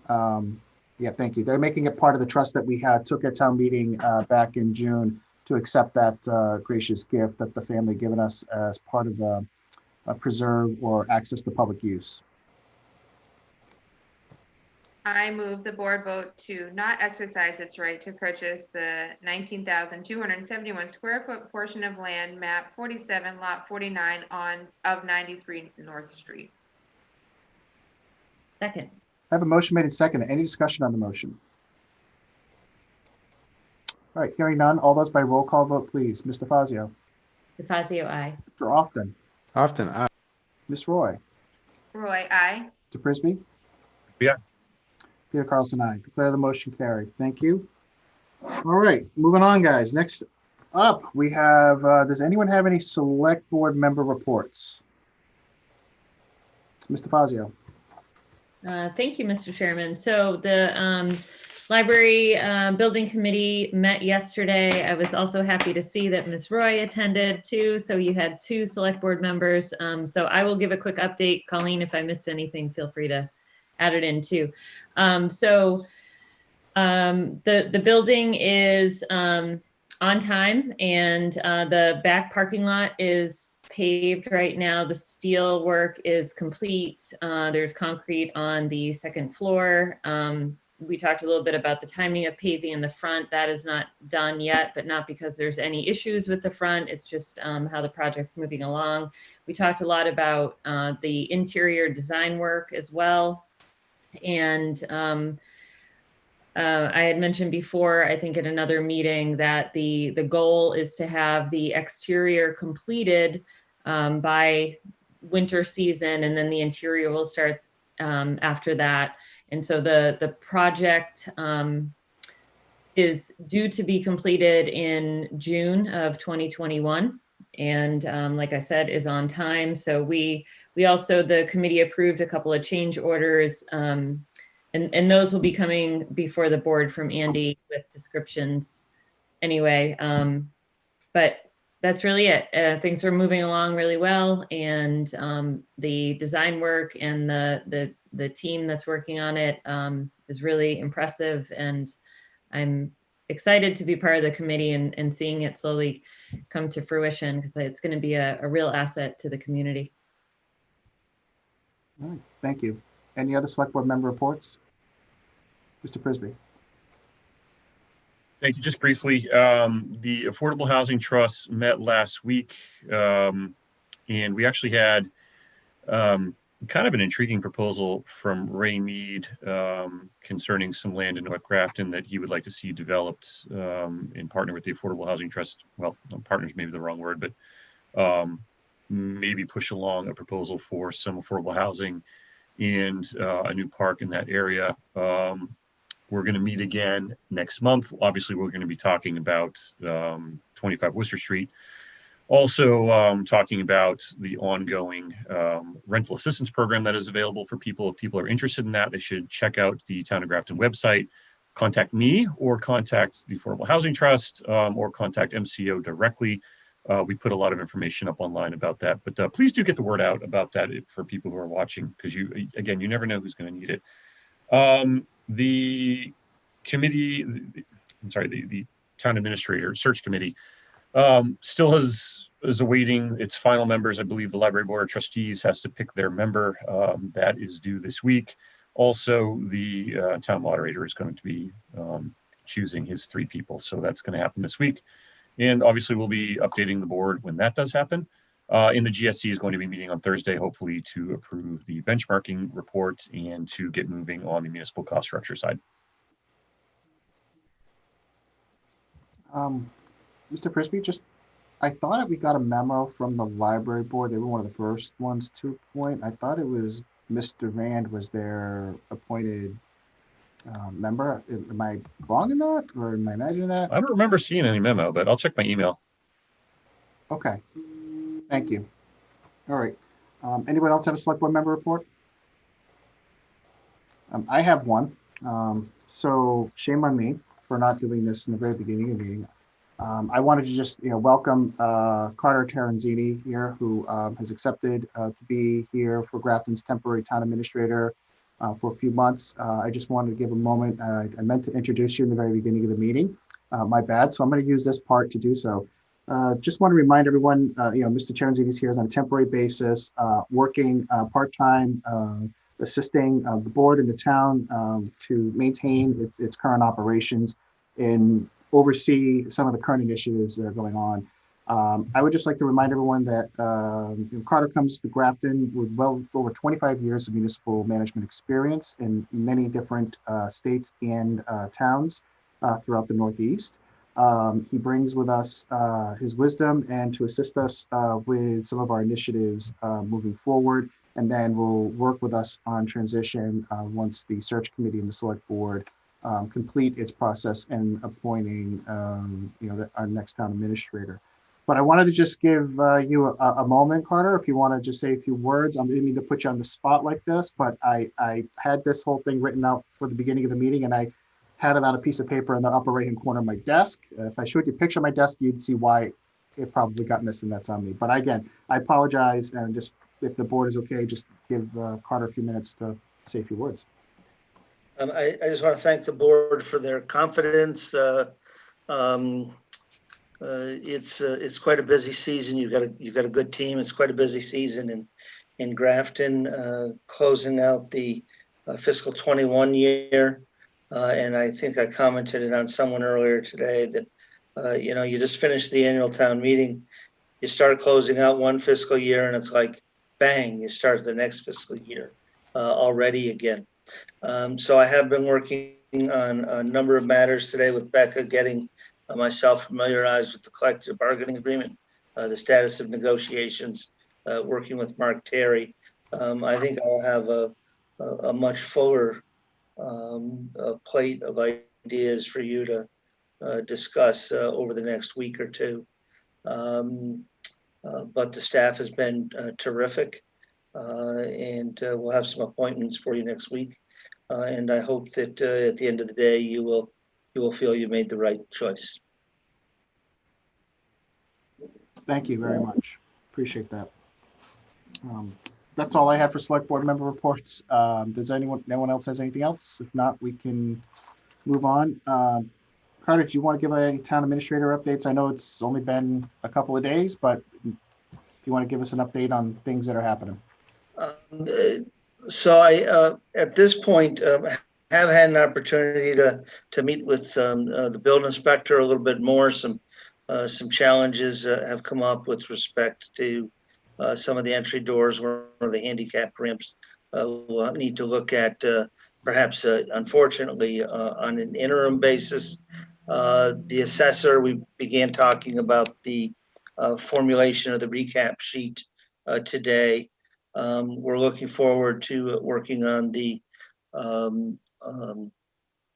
town meeting warrant. There will need to be a supplemental article to cover the costs in your offices, but new growth is about $300,000 higher than projected, so you have some room there.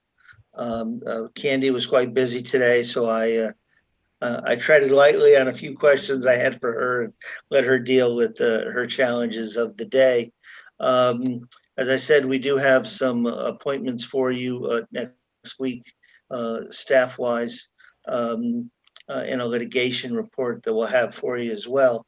The two major things, truthfully, that I've been working on over the last few days are the discussion items that are about to come up before you. Thank you. All right. Thanks for that. I don't believe we had any correspondence, Ms. Roy, correct? Nothing came up last minute. Thank you. And moving on to discussion. So I want to appreciate the board allowing me to move the discussion from last week to this week. I've had Mr. Terenzini very busy studying the report that was done by the Fire Study Committee, looking at the MRI report, and really trying to make sense from an administrative standpoint of how do we begin implementing the recommendations from that report that was given to us. So done quite a bit of digging even on his first day here, and even during his week off last week, he was giving me some updates saying he wanted to talk to us about this week on tonight, his first meeting. So without any further ado, I'm going to hand that over to Mr. Terenzini first, and then just open this up to the board for some questions. And based on how this discussion going, I think this will give us our marching orders and how to move forward. I want to concentrate primarily on the issue of the charter and the form of the fire department that you might want to move forward to. There are 3 provisions in statute for how you establish a fire department. Board of Fire Engineers, which is what you currently have. It is in your charter that the town administrator appoints a board of fire engineers, and then he appoints the fire chief. That's a little bit different than statute in that the board of fire engineers technically appoints the chief engineer, who by practice in communities is known as your fire chief. We're going to treat the charter as having taking precedent over statute. There's then a strong chief, which has exclusive control over the department and is favored heavily both in the report and by many throughout the fire community. They appoint, they have control over wages, they have control over classifications, substantial control over setting all of the policies. Then there is a weak chief, whereby it's the select board that actually sets the policy and does those kinds of things. Before you can do anything, and I've been working with Mark Terry at Merrick O'Connell, you need to clear the decks, in our opinion, of the conflict within the charter, or clear the charter so that you can subsequently adopt the form of fire department that you want. There are several ways to form the kinds of fire department that you want. You can simply accept the strong chief statute. That has some risks. That can depend to a great deal upon the personalities that are involved, because the fire chief does have effectively limited control that you can exercise over him.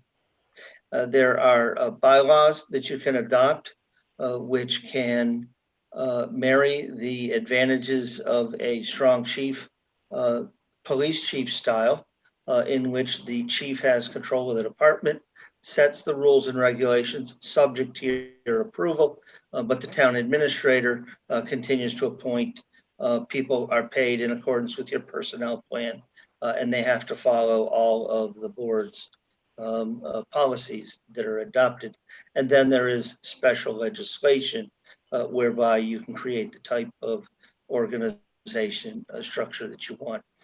In looking at everything, I'm not sure that folks have really considered both the pluses of a strong chief, police chief style, and the challenges that can arise out of that. So let's concentrate on the charter for the moment. There are two ways to amend your charter. They are, you have a provision for your 5-year and your 10-year review. That's not applicable at this point in time.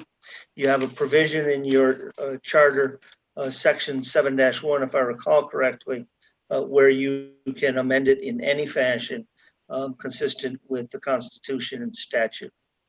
Mass General Law, Chapter 43B, is what's known effectively as the Home Rule Amendment for charters.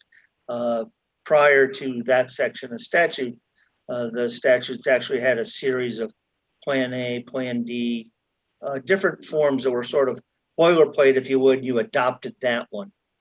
Chapter 43B allowed communities to create something that was to their liking.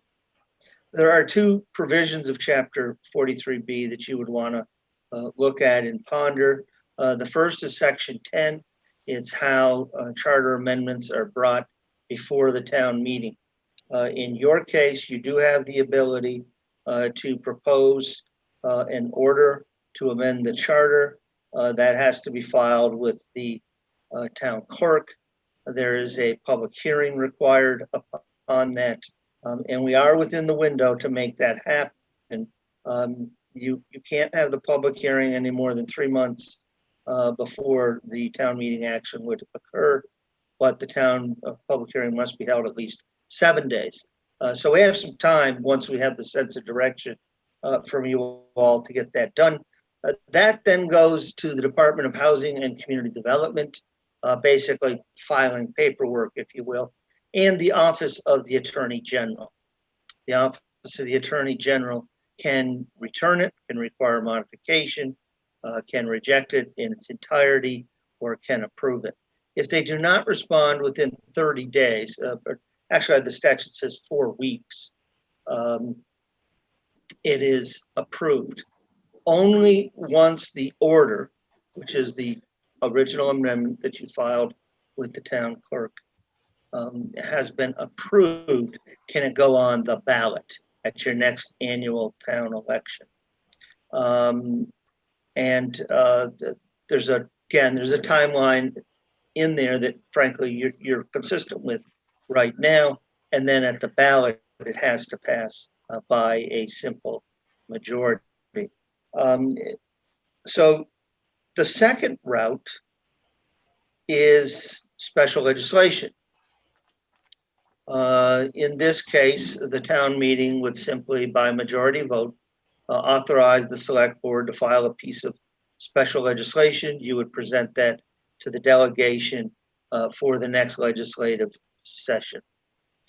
Highly unlikely the governor would file it on your behalf. I think you have to understand the challenges of getting a good hearing process. You have Senator Moore, you have a good local representative, but the legislator's attention, quite frankly, is on the election. Then the hiatus into the run-up of the next session, and the state of the economy in terms of setting both this fiscal year budget and the next fiscal year budget. The question in the special legislation, if you decide you want to create your form of fire department in that, you can do it in that special legislation. You also have a couple of groups that have actually been established in your charter, and you can go that route. So I think the question really is, are you looking to no longer have the town administrator appoint the fire chief, but to have the selectmen do it, and to give the fire chief that leeway and latitude under the statute? Are you looking to have the town administrator continue to appoint the fire chief with your, subject to your confirmation, endowing the fire chief with a number of opportunities, or I should say protections against being micromanaged, while retaining the basic managerial type of control that you would have over your other department heads? Hopefully I've kind of laid that out there a little bit. You can do this in two steps. You could clear the deck with the charter by having the TA appoint the fire chief, the forest fire wardens, and the others. Or you can do it all in one big bite. However you do it, you're going to have a little bit of a gap here. One thing for certain, we would advise you strongly to not ask the fall town meeting or your semi-annual town meeting, as you call it in Grafton, to adopt the strong chief statute, because then you would have a statute sitting outside that's in complete conflict with your charter, which already has a couple of provisions that appear to be in conflict with state statute. I started with a 9-page memo on this one, and then I kind of slimmed it down, and I tried to get it down into the fewest bite-sized pieces I could. I know it's a lot to take in, but council and I need a sense of direction before we can begin to draft anything to deliver your objectives. All right. Thank you. Anyone have any discussion or questions? Mr. Frisbee. Carter, thanks so much for that. That's a lot of clarity that was lent to this, I think was necessary. So you guys can correct me if I'm wrong, and let me try and recap where I think that we are with this.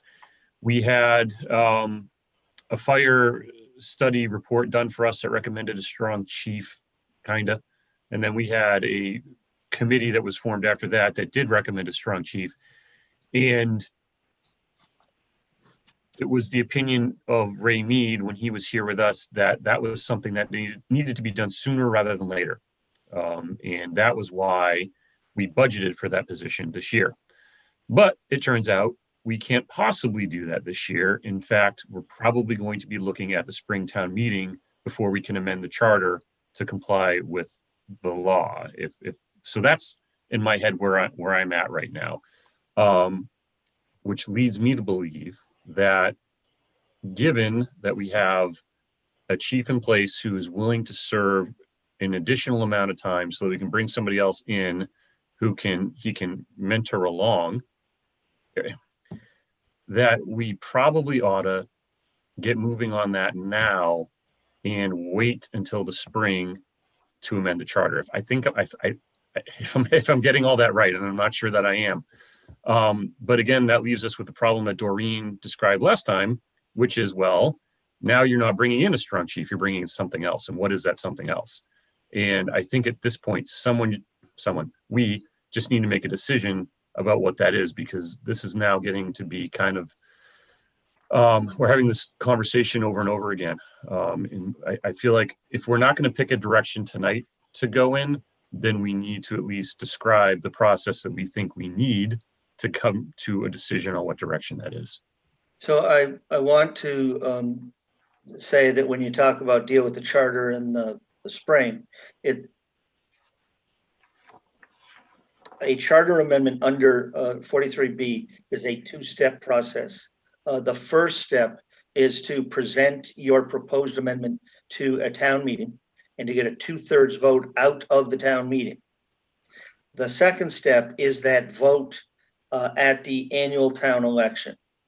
I looked at the possibility of, well, could we make the vote contingent upon what the annual town election might do? But the statute's pretty clear that the vote is not supposed to happen until after the order is effective. And the order that you file with the town clerk that then gets approved by a town meeting cannot be effective for 4 weeks. If the Attorney General sends you a letter right away and says, yes, it looks fine, it's effective. But it is 4 weeks from the date that you submit it to the Attorney General's office before the order can be effective. And then there's a timeline to get to the annual town election. So if you want to go charter amendment route, you do need to consider doing something at this fall town meeting. Now, if you want to go special legislation route, you need to do something at this fall town meeting. Now, what type of chief? I would suggest to you that every fire report and every fire chief will always say you have to have a strong chief. There's a reason for that. They like the independence, and the statute was created for communities where boards of selectmen, who were the appointing authority many moons ago, remember these statutes are not of recent vintage, engaged in political maneuvering, favoritism, and the like. So what some communities have done, the strong fire chief and the strong police chief, those statutes don't look anything alike when you look at them. So what some communities have done is they've adopted a local bylaw in which they create the fire department and they endow the fire chief with the same kinds of strong authority that the strong police chief has. What they retain for the town administrator under the oversight and policy setting of the select board is the town administrator makes the appointments. You all set the complement in your budget. The personnel policy sets the pay rates. The policies and procedures have to come to you for review. You have 30 days in which to return them, ask questions, and if you don't act, they take effect. So you cut in this instance, kind of what as a manager I see as the best of both worlds. You get that strong chief who has the ability to run his place day to day without a lot of micromanagement. He gets the policies in there, and yet you maintain the managerial control. So that is a possibility. I'm not sure people have carefully read the statute relating to the authority that a strong chief has. It can work great in communities where you have a good, personable fire chief and a good working relationship. In communities where the relationship does not exist, you can find the strong fire chief kind of going off and doing his own thing. And then you're wondering, why did we do this? You know, we had this weakness in our system. So we wanted to do this to fix that weakness. Now we have this weakness in our system. Maybe, you know, where do you want the pendulum to stop? The other thing I would suggest to you that you can't have a full-time chief without making any change structurally, although knowing what the organizational system is going to be can help you understand the kind of personality that you want to hire, because different persons would react better under these three forms of managerial organizational structure.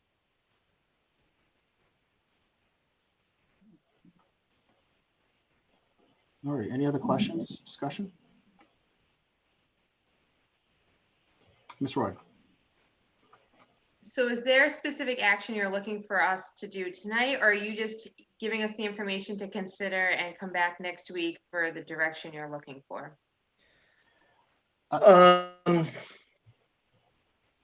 Let me say that you have a couple of ways you can go. You can just clear the deck of the conflict in the charter by amending who's going to appoint the fire chief and the like. That's one way to go. You can try and do it all at once. Have the charter amendment, have the proposed bylaw, or have the piece of special legislation. And then the bylaw, they don't take effect until they cross over. But if you want to do something at the upcoming town meeting, knowing sooner rather than later the sense of direction you'd like to take will help us out quite a bit. And I have a memo which lays this out in more length. I think that now that I hear some questions, even over the next day, if I could get some questions from y'all, would help me shape and finalize that memo so I could put it in the packet for a decision next week. But if we get much past next week without a sense of clarity of how you want to proceed, it's not this one item that we would struggle to get completed for you, but it's when you have the other items as well that we need to undertake. And I'm not sure what you're going to set for a date. Your charter talks about, I believe, the third Monday in October, or the bylaw, I forget exactly where that is. I know there's been some conversation of maybe trying to push it to the last Saturday in October. So having a sense of direction from you all and having as much time as possible would, I think, help us get this done for you. Ms. Roy? No, I'm sorry, Mr. Fazio, then Ms. Roy. Sorry, she had her hand up after you. My question was answered. Thank you. Thank you. Okay, Ms. Roy, sorry. So I guess I'll go on the record as saying that I am in favor of a strong chief, and I would like to take the path that would get us there with the least amount of resistance. You mentioned using special legislation could cause issues. It could get bogged down, and I would rather avoid that if we could, because we are on a limited time span. You know, our deadline ends December 2021, and we really want to get things in place before then. The special legislation process, I have submitted things, and we're Act 1 of a given year. I've submitted things, at the exact same time coming out of the fall town meeting, and it's Act 243. It's often dependent upon what committee you get in front of, and the attention that you're able to get. And it is a 2/3 vote at town meeting. And then there's the ballot vote. I mean, these are not easy barriers either. My concern about special legislation is the amount of attention I fear the legislature will be focusing on so many other issues, and will they be paying attention to the local legislation the way that they normally would? Now, perhaps a conversation with the representative and Senator Moore might help clarify that a little bit. They are, of course, going to tell you that they'll do their very best and they don't see a problem and the like. But you're kind of balancing out, this route has these problems, this route has these issues. Y'all need to make the judgment call of the one that you feel most comfortable with. No, I agree. So for me, I would feel more comfortable avoiding special legislation. In that case, you would amend the charter and then create the bylaw establishing the department, or you would establish the department within the charter. But we could give you a document which does it all, and then you could decide whether to split them and present them separately. That would become a strategic decision for you all to make based upon your knowledge of your community. Mr. Often. Thank you, Mr. Chair. I think that we should move forward with a charter amendment, and we should initiate that at fall town meeting. I think that's the best approach. I would like to explore the idea, though, of presenting a couple of options to town meeting and get input from the public at our town meeting in terms of what direction they want to move forward with. I've had some concerns all along about the strong chief provision, not from a personnel management standpoint, but from a budgetary standpoint. I have some grave concerns about creating another budget silo in Grafton in the same way that we have one with the schools. And I've seen a couple of other communities pull away from the strong chief provisions because they don't have the type of budgetary control that they want because they've created that silo. So I think from a personnel standpoint, I'm pretty happy with the fire chief being able to just manage his department, hire and fire and all of that. From a budgetary standpoint, I would like to see a little bit more control and oversight in terms of the rest of the town being able to have some influence there. So I'd like to explore the idea of actually presenting a couple of options with amending our town charter. I think from my standpoint, the Board of Engineers isn't the right structure for Grafton. And I think we have a couple of good options that we should look at bringing to fall town meeting. And that would, then we could, as we move forward into Springtown meeting, we could then, once we have the opinion from the town and we've kind of presented the options, we've got a clear direction to move in terms of the charter amendment, then we can bring a bylaw to Springtown meeting. And presumably right after that, we'd implement, we'd go to the ballot with a bylaw in place, which wouldn't take effect really until we made our charter change to get us to, the direction that we want to head in. So that would be my recommendation. Mr. Frisbee. Yeah, I think Matt brings up a couple points. I think the budget silo is a good point that I hadn't thought of. I'm a little bit disappointed in myself because usually I'm not this wishy-washy. I completely see where we would want to make the position a strong chief position. In fact, one of the points that was made to us when we were speaking with members of the fire department this summer was, well, look, we've had Mickey in place for a long, long time, and we've been very lucky to do so. And if you want the next person to be as respected and long-term as Mickey, you want to make the position something that will entice that person to come aboard. And if it's going to be a weak chief position, then you might not get the best candidate.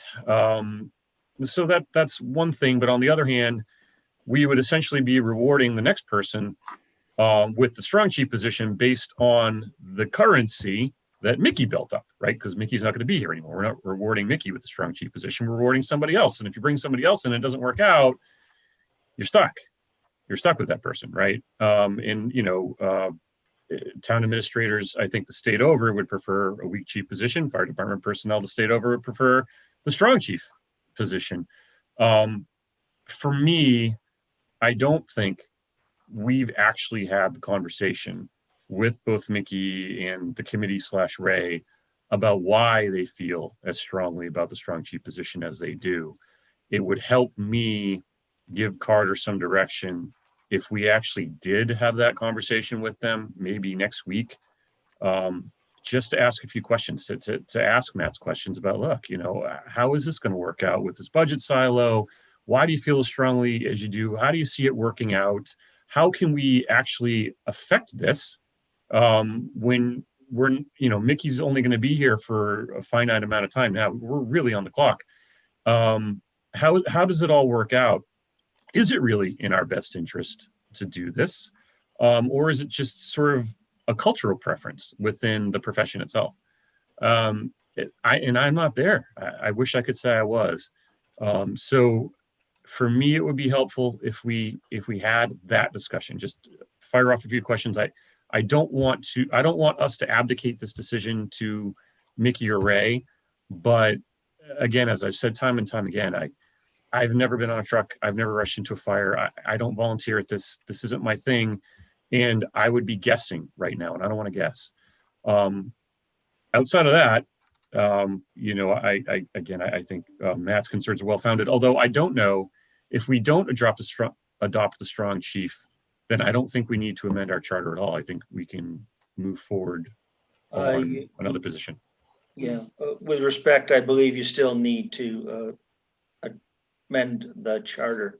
The charter specifically calls for a board of fire engineers to be appointed and a fire chief to be appointed by the town administrator.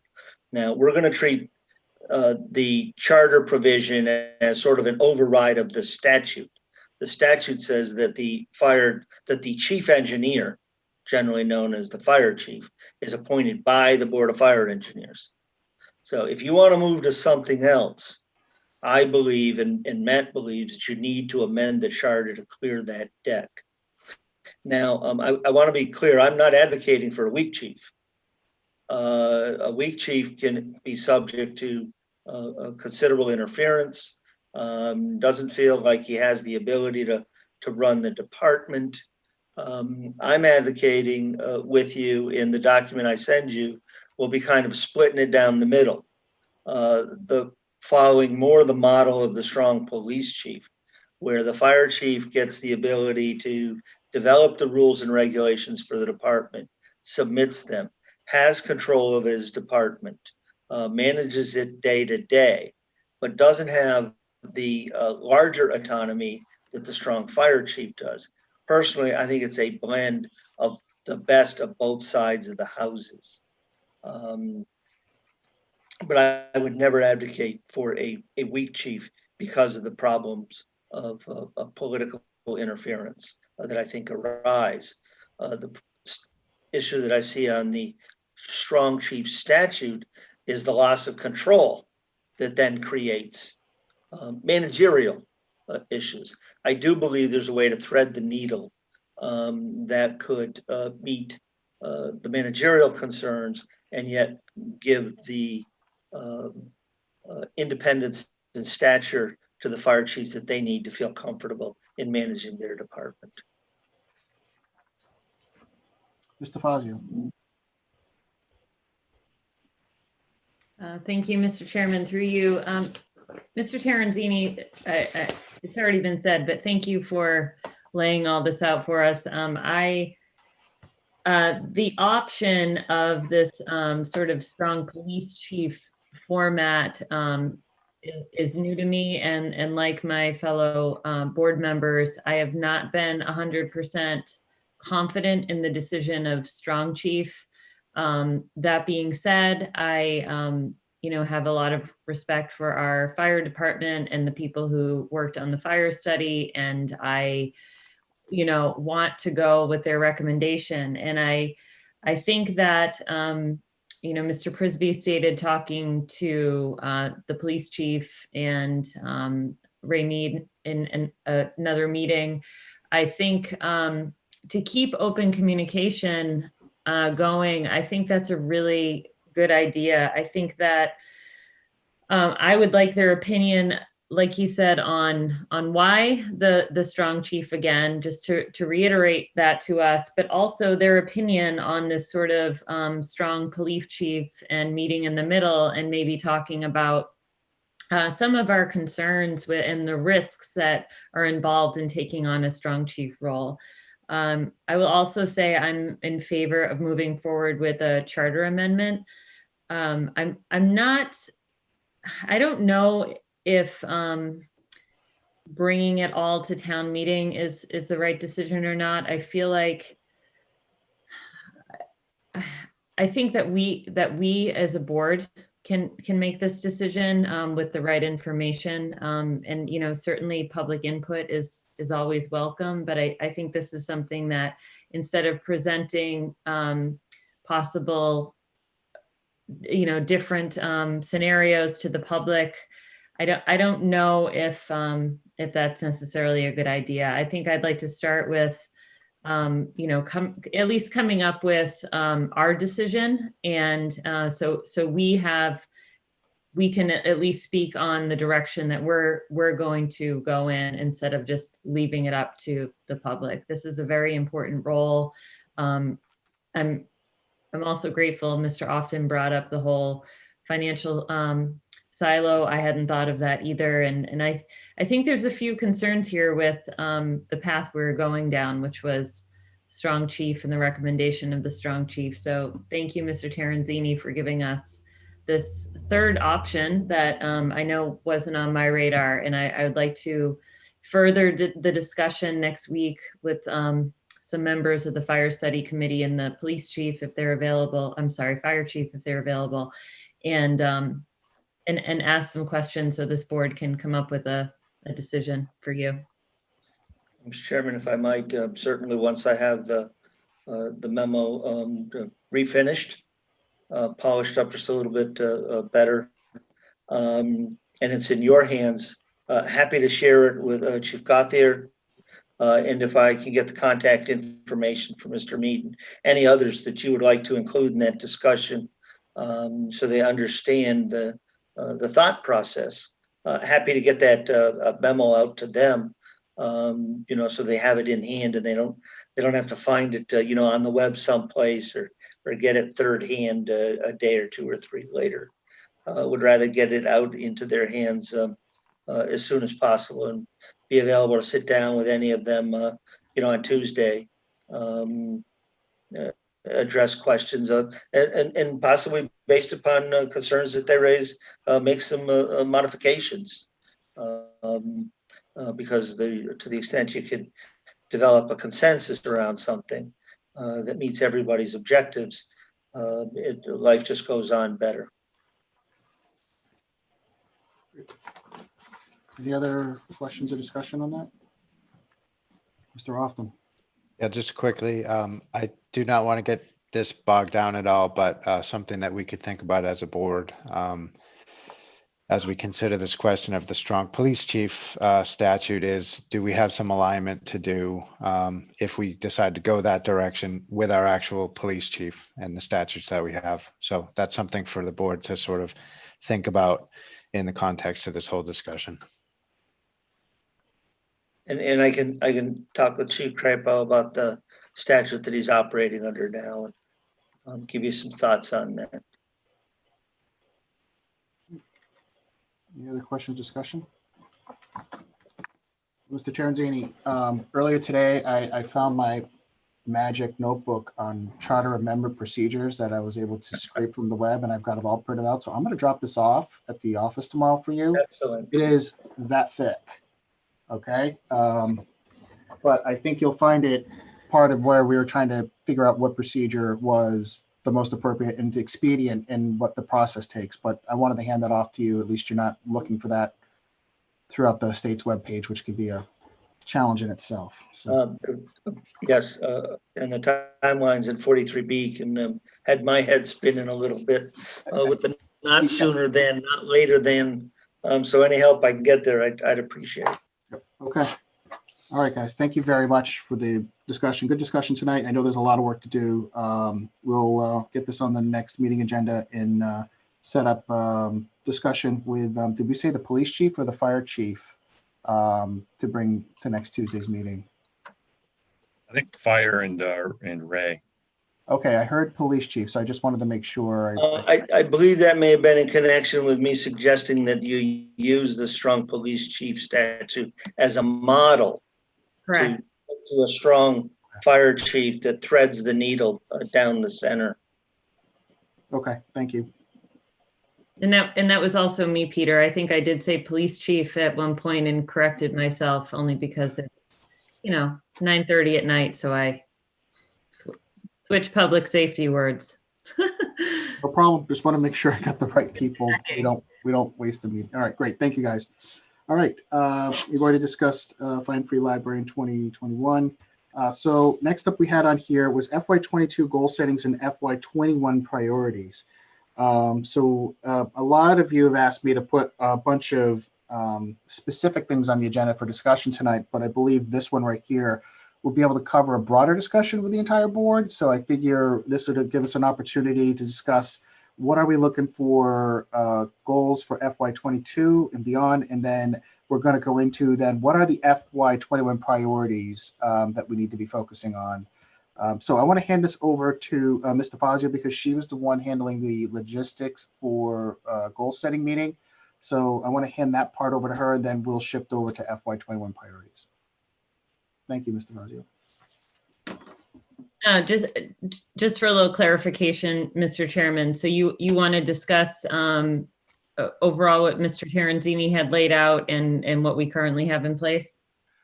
Yeah, I think there was like, how do we get to the meeting and how do we have the discussion, I think is what we were focused on tonight, and give the committee an opportunity.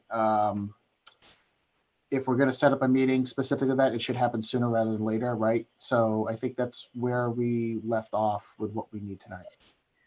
Okay, yeah. So, as we all know, we set up a goals meeting for next week or the week after, the 16th.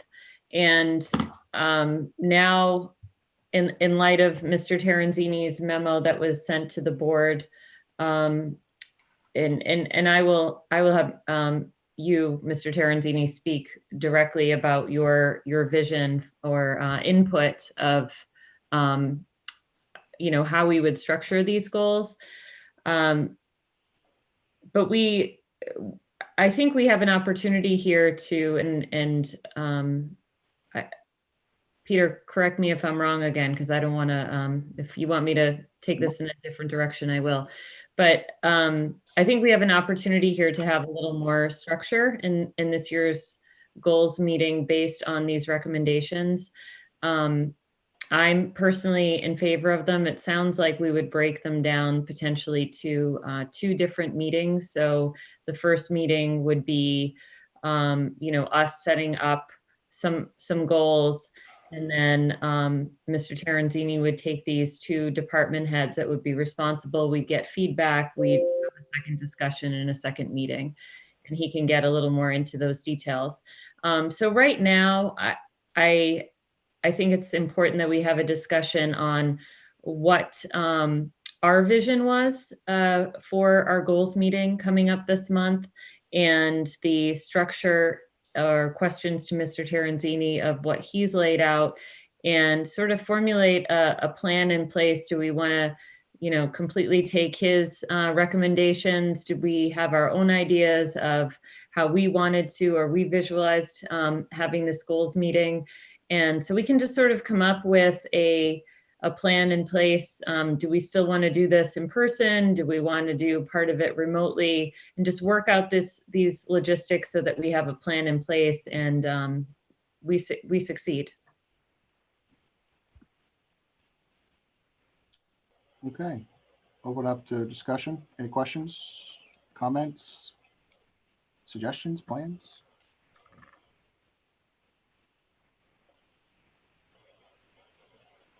Mr. Fazio. So I would say I think Mr. Terenzini did a nice job in our discussions earlier today of laying out his vision and why it's worked in other communities. So I'd like him to go into a little more detail on what he sent the board. Okay. in case the board has specific questions on that. Just for, I'm sorry, so I was under, did we send that information out to the whole board earlier today, Mr. Terenzini? Has anyone seen that? I believe it may have gone out a couple of days ago. I think I Okay. did it Saturday or Sunday when I got back. I think it was Sunday evening that it was sent to the board. Thank you. All right. Yep, here it is. Okay. All right.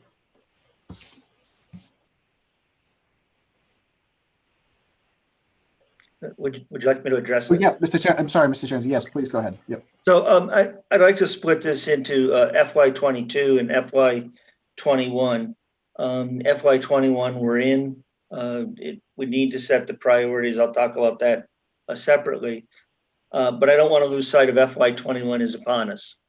And the way that this, I mentioned to you in the interview that the budget is the single biggest policy document of the year. It's more than a compilation of numbers. It is where you decide the services that you're going to deliver to the community and the resources that you're going to deliver to the department heads to provide those services and the outputs that you want when you give them those dollars.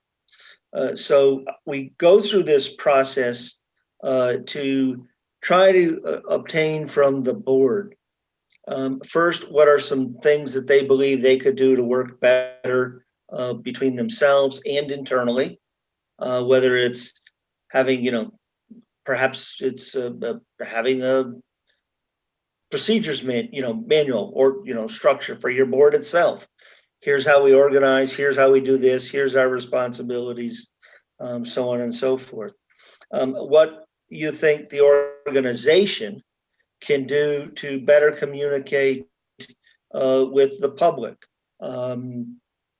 Cindy is back on Thursday, and we're going to talk about that weekly report. What can we do to have the departments contribute to that and get that up on the web so that we're keeping you up to date on what's happening, and we're keeping the public up to date.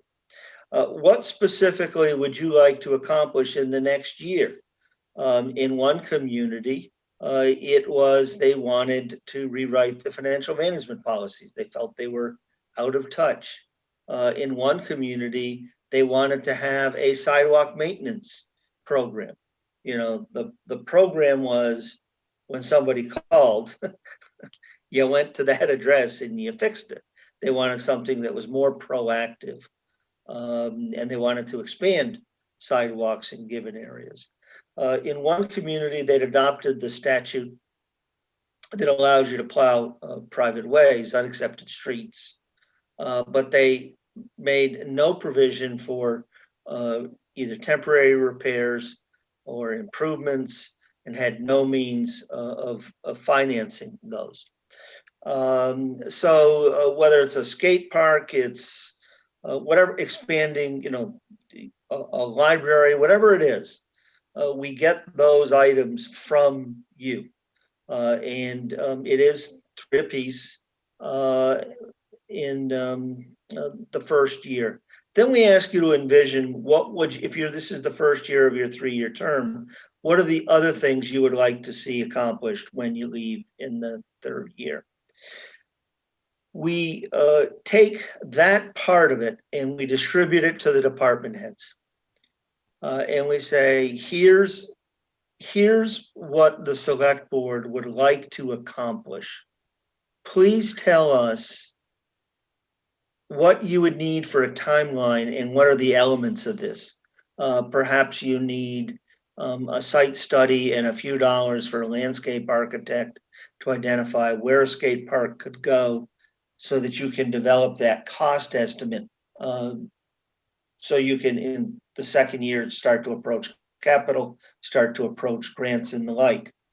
Perhaps you need to survey. You may not even know where all your sidewalks are. They may not be on a map. I'm not suggesting specifically Grafton, but sort of any community in general.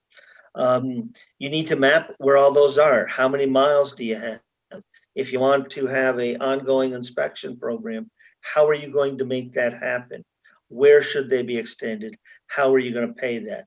So sometimes these are segmented. You want to have an opportunity for folks on unaccepted roads for the town to repair them at their expense and to make improvements and betterments so that maybe even over time you could accept them as public ways.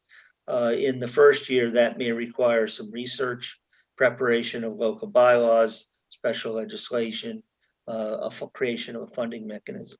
So the department heads come back and say, well, we can do this one in year one if I have $5,000. This one's would actually take me a year just to come up with the bylaws and the mechanisms.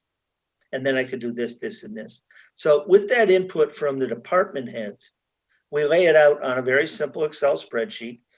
Column one is simply what you want to accomplish. The next column is fiscal 22, fiscal 23, fiscal 24, and then unprogrammed.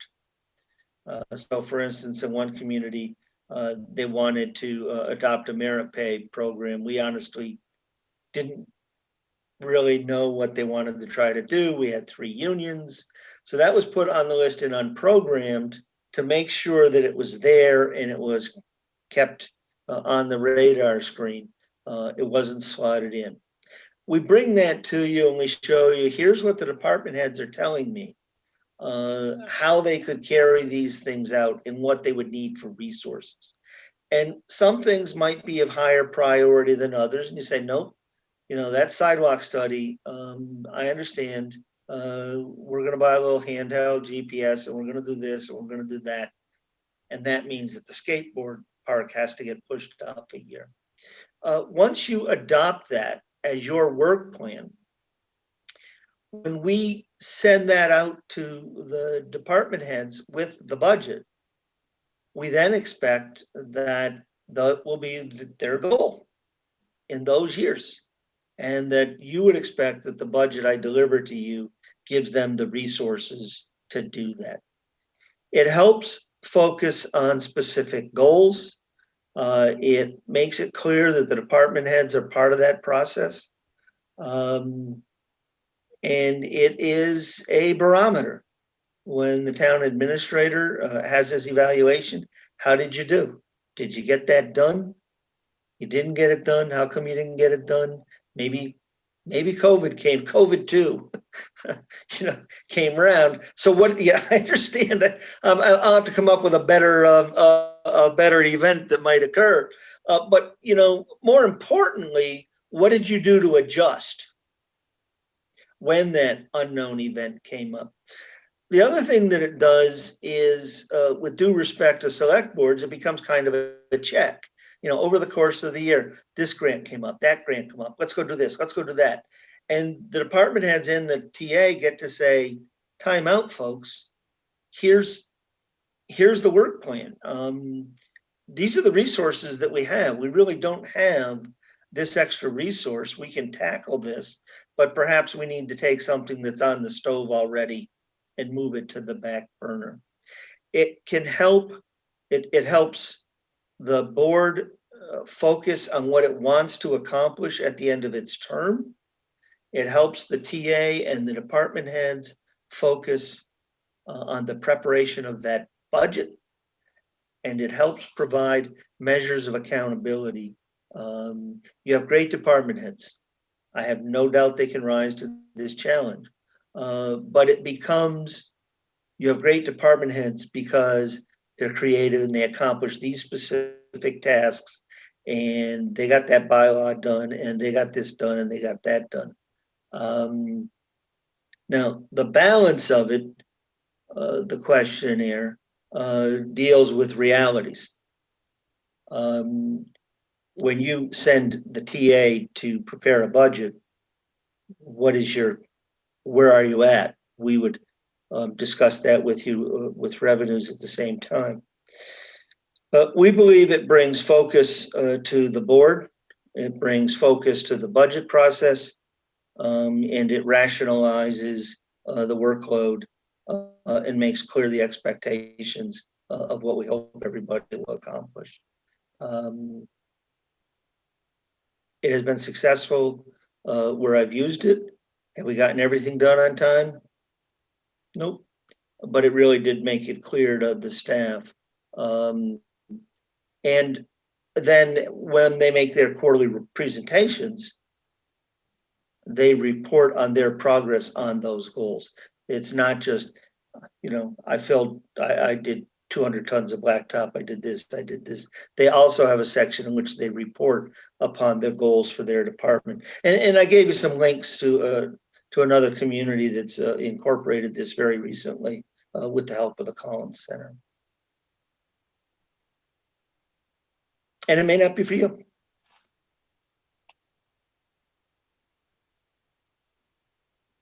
I was muted. There we go. Thank you for that overview on what you proposed. Mr. Fazio, start with you. Thank you. I just have a question about how many goals really it becomes the question. So the board last year was very enthusiastic. I think as Becca told you, we have pages and pages of goals. So what's your recommendation or strategy for making sure that all board members' goals get reviewed, heard? Are we all in agreement on the same goals, or is it one board member? Because I've heard it done a few different ways. Like one board member may be very enthusiastic about one thing, another one another, and I'm also a little concerned about staff time and priorities. And, I just want to know, in your opinion, is it better to have collaborative goals or separate goals? And what's the magic number?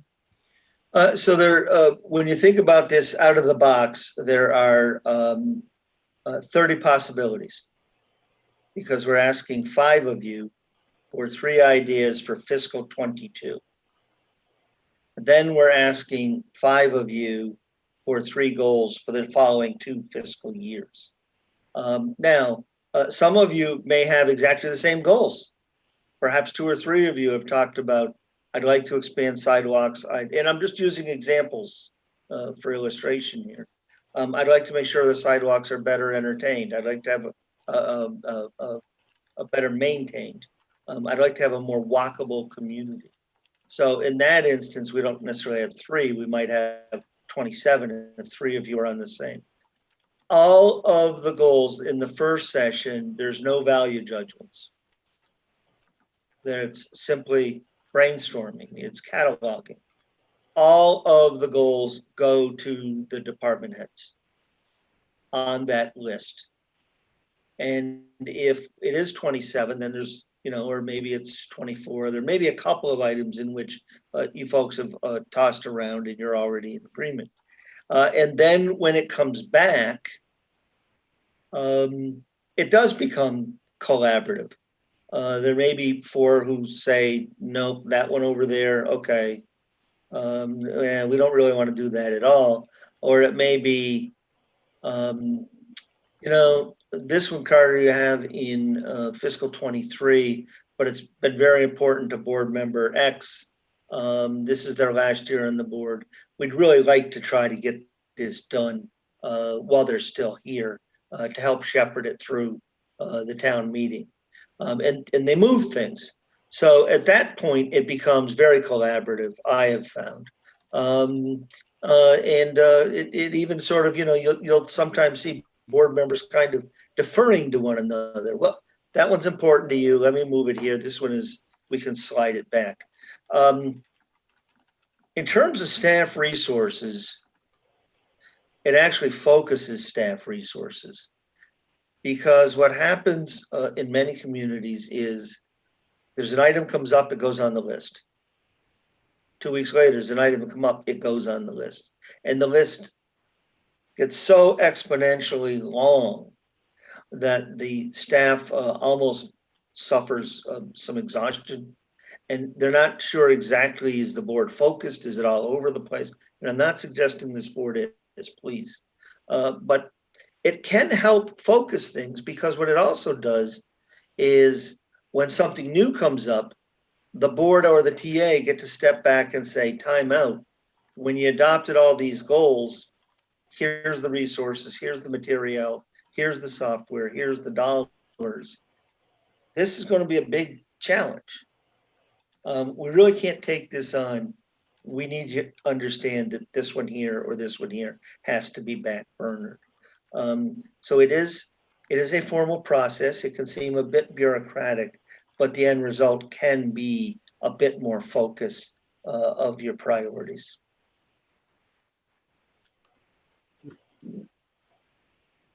Any other questions, comments? Mr. Prisby and then Mr. Often.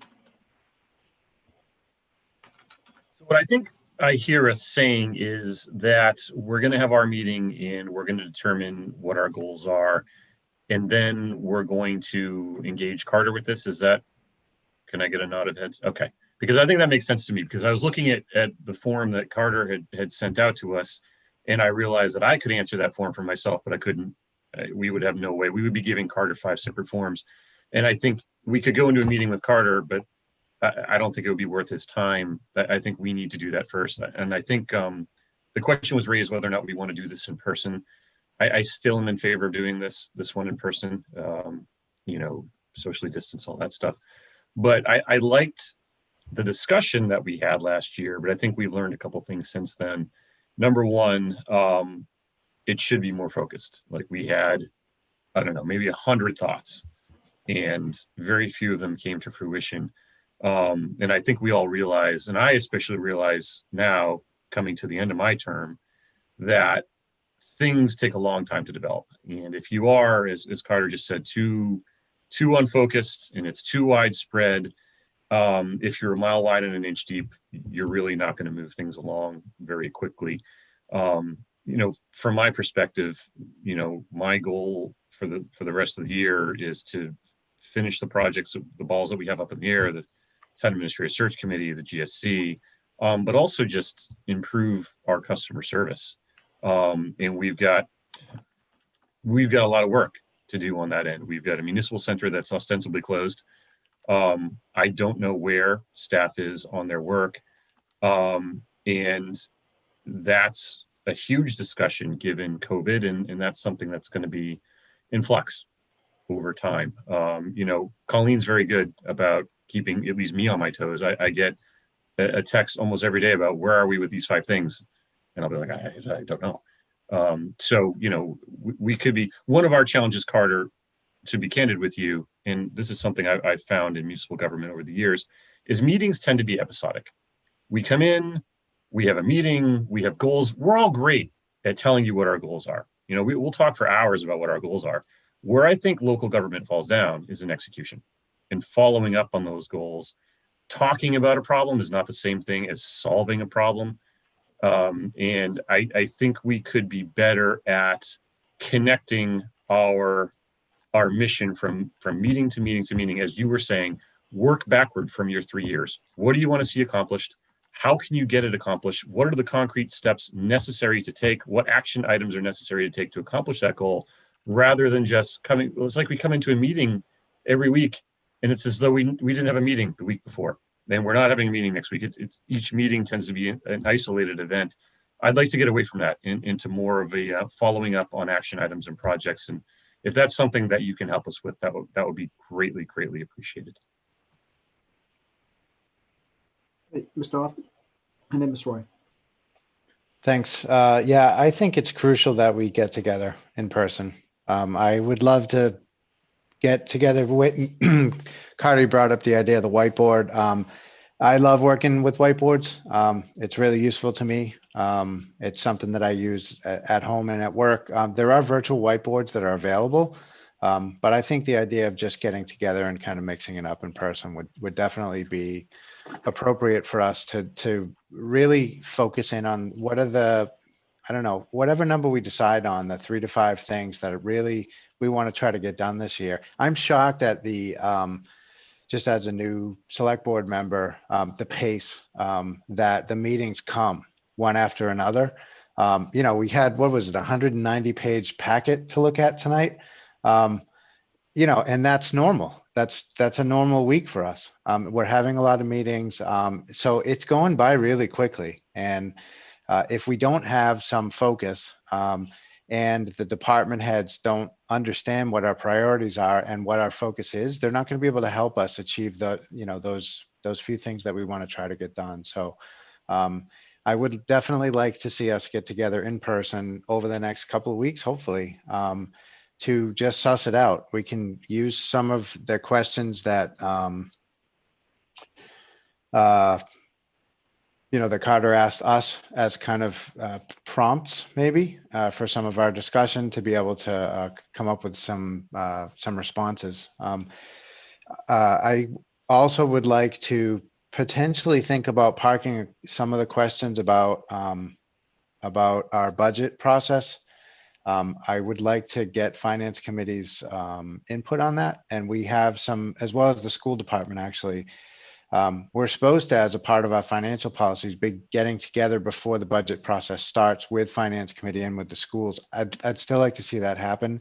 And I think some of those questions should be asked in that context so that we have a kind of a very inclusive, broader perspective on the budget priorities and how we manage things and how we look at particularly FY21 as we go forward. So I would like to see that still go forward. That's not to say that we couldn't discuss some of those things in our meeting, but I think I'd like to get some input from those other, you know, boards and committees with regards to this year's budget, because we've got a lot going on. There's a lot of things that we haven't gotten updates on with regards to COVID. We need to get some input in terms of what we submitted with the CARES Act, what's left to be submitted, right? So we got our check cut from the state. We've got some federal funds that also fall under the CARE Act. So we kind of need to understand what. So for me, that would be kind of a little bit of a separate topic in terms of the FY22 budget goes. And so once we've done all of that and we've interacted with Carter, I would like to see an approach where we then, once we've clarified our, you know, what our objectives are and what our focus is, I'd like to see them then brought to staff so that they understand what it is and they can align their goals and objectives and their activities over the coming year and years to what it is that we want to set as priorities. Ms. Roy. So I don't know if you have it readily available, Peter, but that agenda template that I sent to you Friday night, it sounds like both Mr. Prisby and Mr. Often are mirroring some of these similar things, just trying to keep our eye on a lot of ongoing issues. And what I submitted to Peter, and he's going to have it on agenda for next week, but just so you guys can have a look at it, it is exactly that. It's an ongoing issues for review and informational purposes section added to the agenda. So we have standing issues always on the agenda. So we can always be going back. And, you know, Matt, you just brought up the fact that the CARES Act money, I didn't even think to put that on there. And I have up to Q as ongoing issues. But it also keeps us looking at the big picture all the time, making sure we're checking things off as well as adding things as they come up. This is absolutely used in other communities as well as some of the committees in our own town right now. So I don't know if you'd be able to pull it up so that they can take a look at it, or we'll just save it for next week, but it was addressed, so. Yeah, so that was sent to me late Friday. So it's going to be on our agenda for next week. I could pull it up right now, but I figure it's just what she said. Just be adding a section to the agenda. We pretty much settled on select board reports and proposed to you guys. There'll be select board reports, TA reports, and then just a list of ongoing things that we have just in the select board pipeline, the town pipeline that we want to get regular updates on. We'll have an exhibit for the board to review, you know, for next week. I mean, if you want to see it tonight, that's fine, but you know, it will be out for next week. Want to wait till next week? I mean, it's up to you guys. Well, I mean, when you say, do we want to see it? What do you mean, do we want to see it? Do we want to talk about it or do we want to see it? She sent it to me late Friday, so I didn't have time to get it in the packet and everything all set for Tuesday. So I talked to Colleen and, you know, we agreed to put it on for, you know, this discussion at next Tuesday's meeting. So it'll be on for September 8th for us to consider and adopt. Yeah, I mean, I'm sorry, I keep forgetting to raise my hand. I wouldn't mind seeing it so that part of our job, obviously, is we're not just having this conversation amongst the six of us, we're having it with the entire town ostensibly. And, you know, it is always helpful for the entire town to realize how much, as Matt said, how much work goes on between these meetings in the relatively short time that we do have between these meetings when we're all not, you know, with family or working. And as Colleen rightly pointed out in the list that she came up with, you forget how many balls are in the air, you know, between meetings. So if you have it and you want to throw it up, we don't need to talk about each and every one, but just, you know, it's a lot, you know, a lot happens, and there are a lot of things. All right, give me 1 second. Any other questions before I pull that up? Mr. Fazio? Yeah, just a follow-up question about the logistics of the two separate goals meetings. Carter, what's the timeline between us having a first meeting, giving you deliverables, and the turnaround from department heads, and when we should set up a second meeting? So usually I've done the retreats around this time of year, kind of, you know, summer's done. Kids are generally back in school, and everybody kind of understands we're back to work. And so the retreat for the board is generally be at their first workshop in September. Then I'm able to get all that typed up and circulated to the department heads, talk about it in a staff meeting, and I look to have it back from them generally in about 4 weeks. And then in early November, at the first workshop in November, I usually bring in the revenue estimates, which I've also circulated to the finance committee. And at the workshop, talk through revenue estimates, talk through the work plan, talk through the calendar of, you know, when we expect to have present the budget to you, the kind of calendar that we're looking at, what I call the countdown or the drop dead calendar. And by the middle of November to the end of November, I look for the board to say, yes, those revenue estimates look fine, or nope, they're a little too optimistic for us. We think you need to do this, do that. I've gotten some comments, hopefully, from the finance committee. Sometimes they do weigh in, sometimes they don't weigh in. Try to achieve a consensus revenue estimate. So by the time December 1 comes and we're sending out to the departments, here's your budget guidance. Here's the forms you're going to use. Here's the work plan that the select board wants you to account for. Here's some guidance. I might have guidance on health insurance or fuel or something like that. I might have a do not even attempt to add a staff person unless you can show me the new regulation that's going to require this.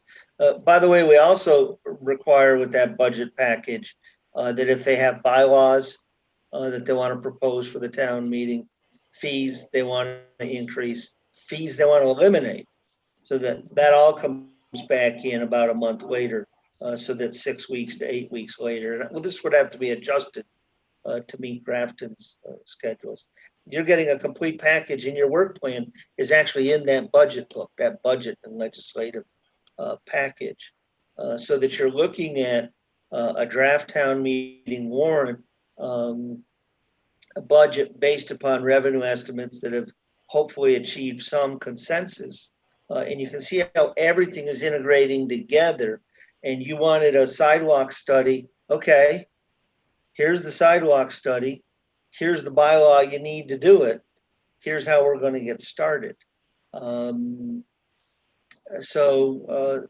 November, first week in November, generally about a 6 to 8 week lag in between those two efforts.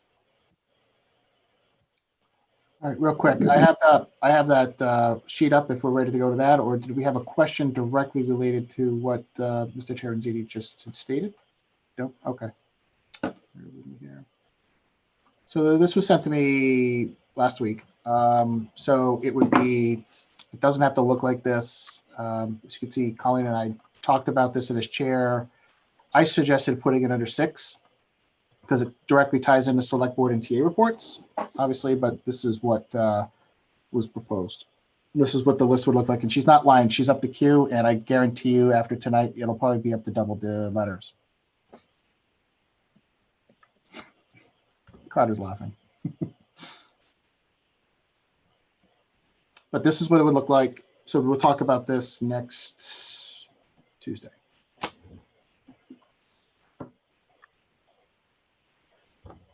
All right. Okay. Any other questions or comments?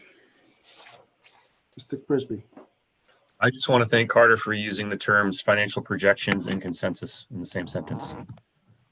I, honest to God, feel like that's a legitimate accomplishment, and I feel that makes me very happy. Thank you. All right. Any other questions, comments on FY21 priorities and goal settings? Mr. Terenzini, thank you for putting that framework together and going through it. And Dorian, thank you again for still taking the lead for getting us to a goals meeting. So the takeaway tonight, we're going to schedule that meeting sooner rather than later. That's going to have to be outdoors. So I know we're kind of running out of daylight in the evening. So is the board amendable to having this goals meeting? I think, again, I'm going to ask again, outside of Tuesdays, can it be a Wednesday or a Thursday? Is that okay with the rest of you guys? Mr. Terenzini, just on just for logistic purposes, figure out what works best so you can be available for that meeting? Yeah. Okay, great. Okay. Should I work directly with Ms. DeFazio on that? Is she Yes. going to be taking the lead on the logistics? Yes. Mr. Chairman, I thought, and correct me if I'm wrong, I thought we had scheduled our first meeting for the 16th of this month. Is that correct? A lot of things have happened. So I believe you're right, going back on. Or not the 16th. Yeah, no, it was. It was a Wednesday. Yep. Okay. I will confirm that. And, if things need to change because of time of day or Carter's schedule, we can come up with a new time next week. Otherwise, I'll confirm that the 16th will be the day of the first meeting. Okay, great. We'll stick to that date. Thank you for reminding us. Yep. Okay. Any other questions or comments? Okay. All right, moving on. We have a couple of sets of minutes to approve here for August 11th and August 25th. Move the board vote to accept the meeting minutes of August 11th, 2020 as presented. Second. Motion made and seconded. Any discussion on the motion? Hearing none by roll call vote. Mr. Fazio? Fazio, aye. Mr. Often? Off tonight. Mr. Frisbee? Yeah. Ms. Roy? Roy, I. Peter Carlson, I declare the motion carried. Next up, we have August 25th. I move the board vote to accept the meeting minutes of August 25th, 2020 as presented. Second. Motion made and seconded. Any discussion on the motion? Hearing none. All those by roll call vote. Mr. Fazio? Fazio, aye. Mr. Often? Off tonight. Mr. Frisbee? Sorry, Frisbee, aye. Ms. Roy? Roy, I. Peter Carlson, I declare the motion carried. All right, thank you. Before we adjourn, I just have a couple of administrative updates to let you know. Due to the holiday, anybody who has an agenda request, please get it to me before Thursday morning, please. Okay? Because we have a 48-hour deadline to meet, and Monday doesn't count as the day. So we have to have everything all in the clerk's office by no later than end of day Thursday, but we have logistics that we have to plan out and stuff. So if you can get that to me no later in the morning, that would be great. I do have a couple of things that we're going to be adding. As you saw, Ms. Roy's suggestion on making some changes to our overall agenda and taking some direction from you all. And we have a couple other things that we'll be bringing up. I think that's all I have. And we have no reason to go into executive session. So I'll enter a motion to adjourn. I move that we adjourn, but first, before we do, Carter, excellent first meeting. Thank you very much. Thank you. I have a motion. Do I have a second? Second. Thank you. All those by roll call vote. Mr. Fazio, Aye. Mr. Often, Often aye. Mr. Frisbee, Yeah. Ms. Roy, Roy, I. Peter Carlson, I want to thank everyone for tonight. Thank you for attending. Thank you, Mr. Terenzini. Great first meeting. We'll see you all next week.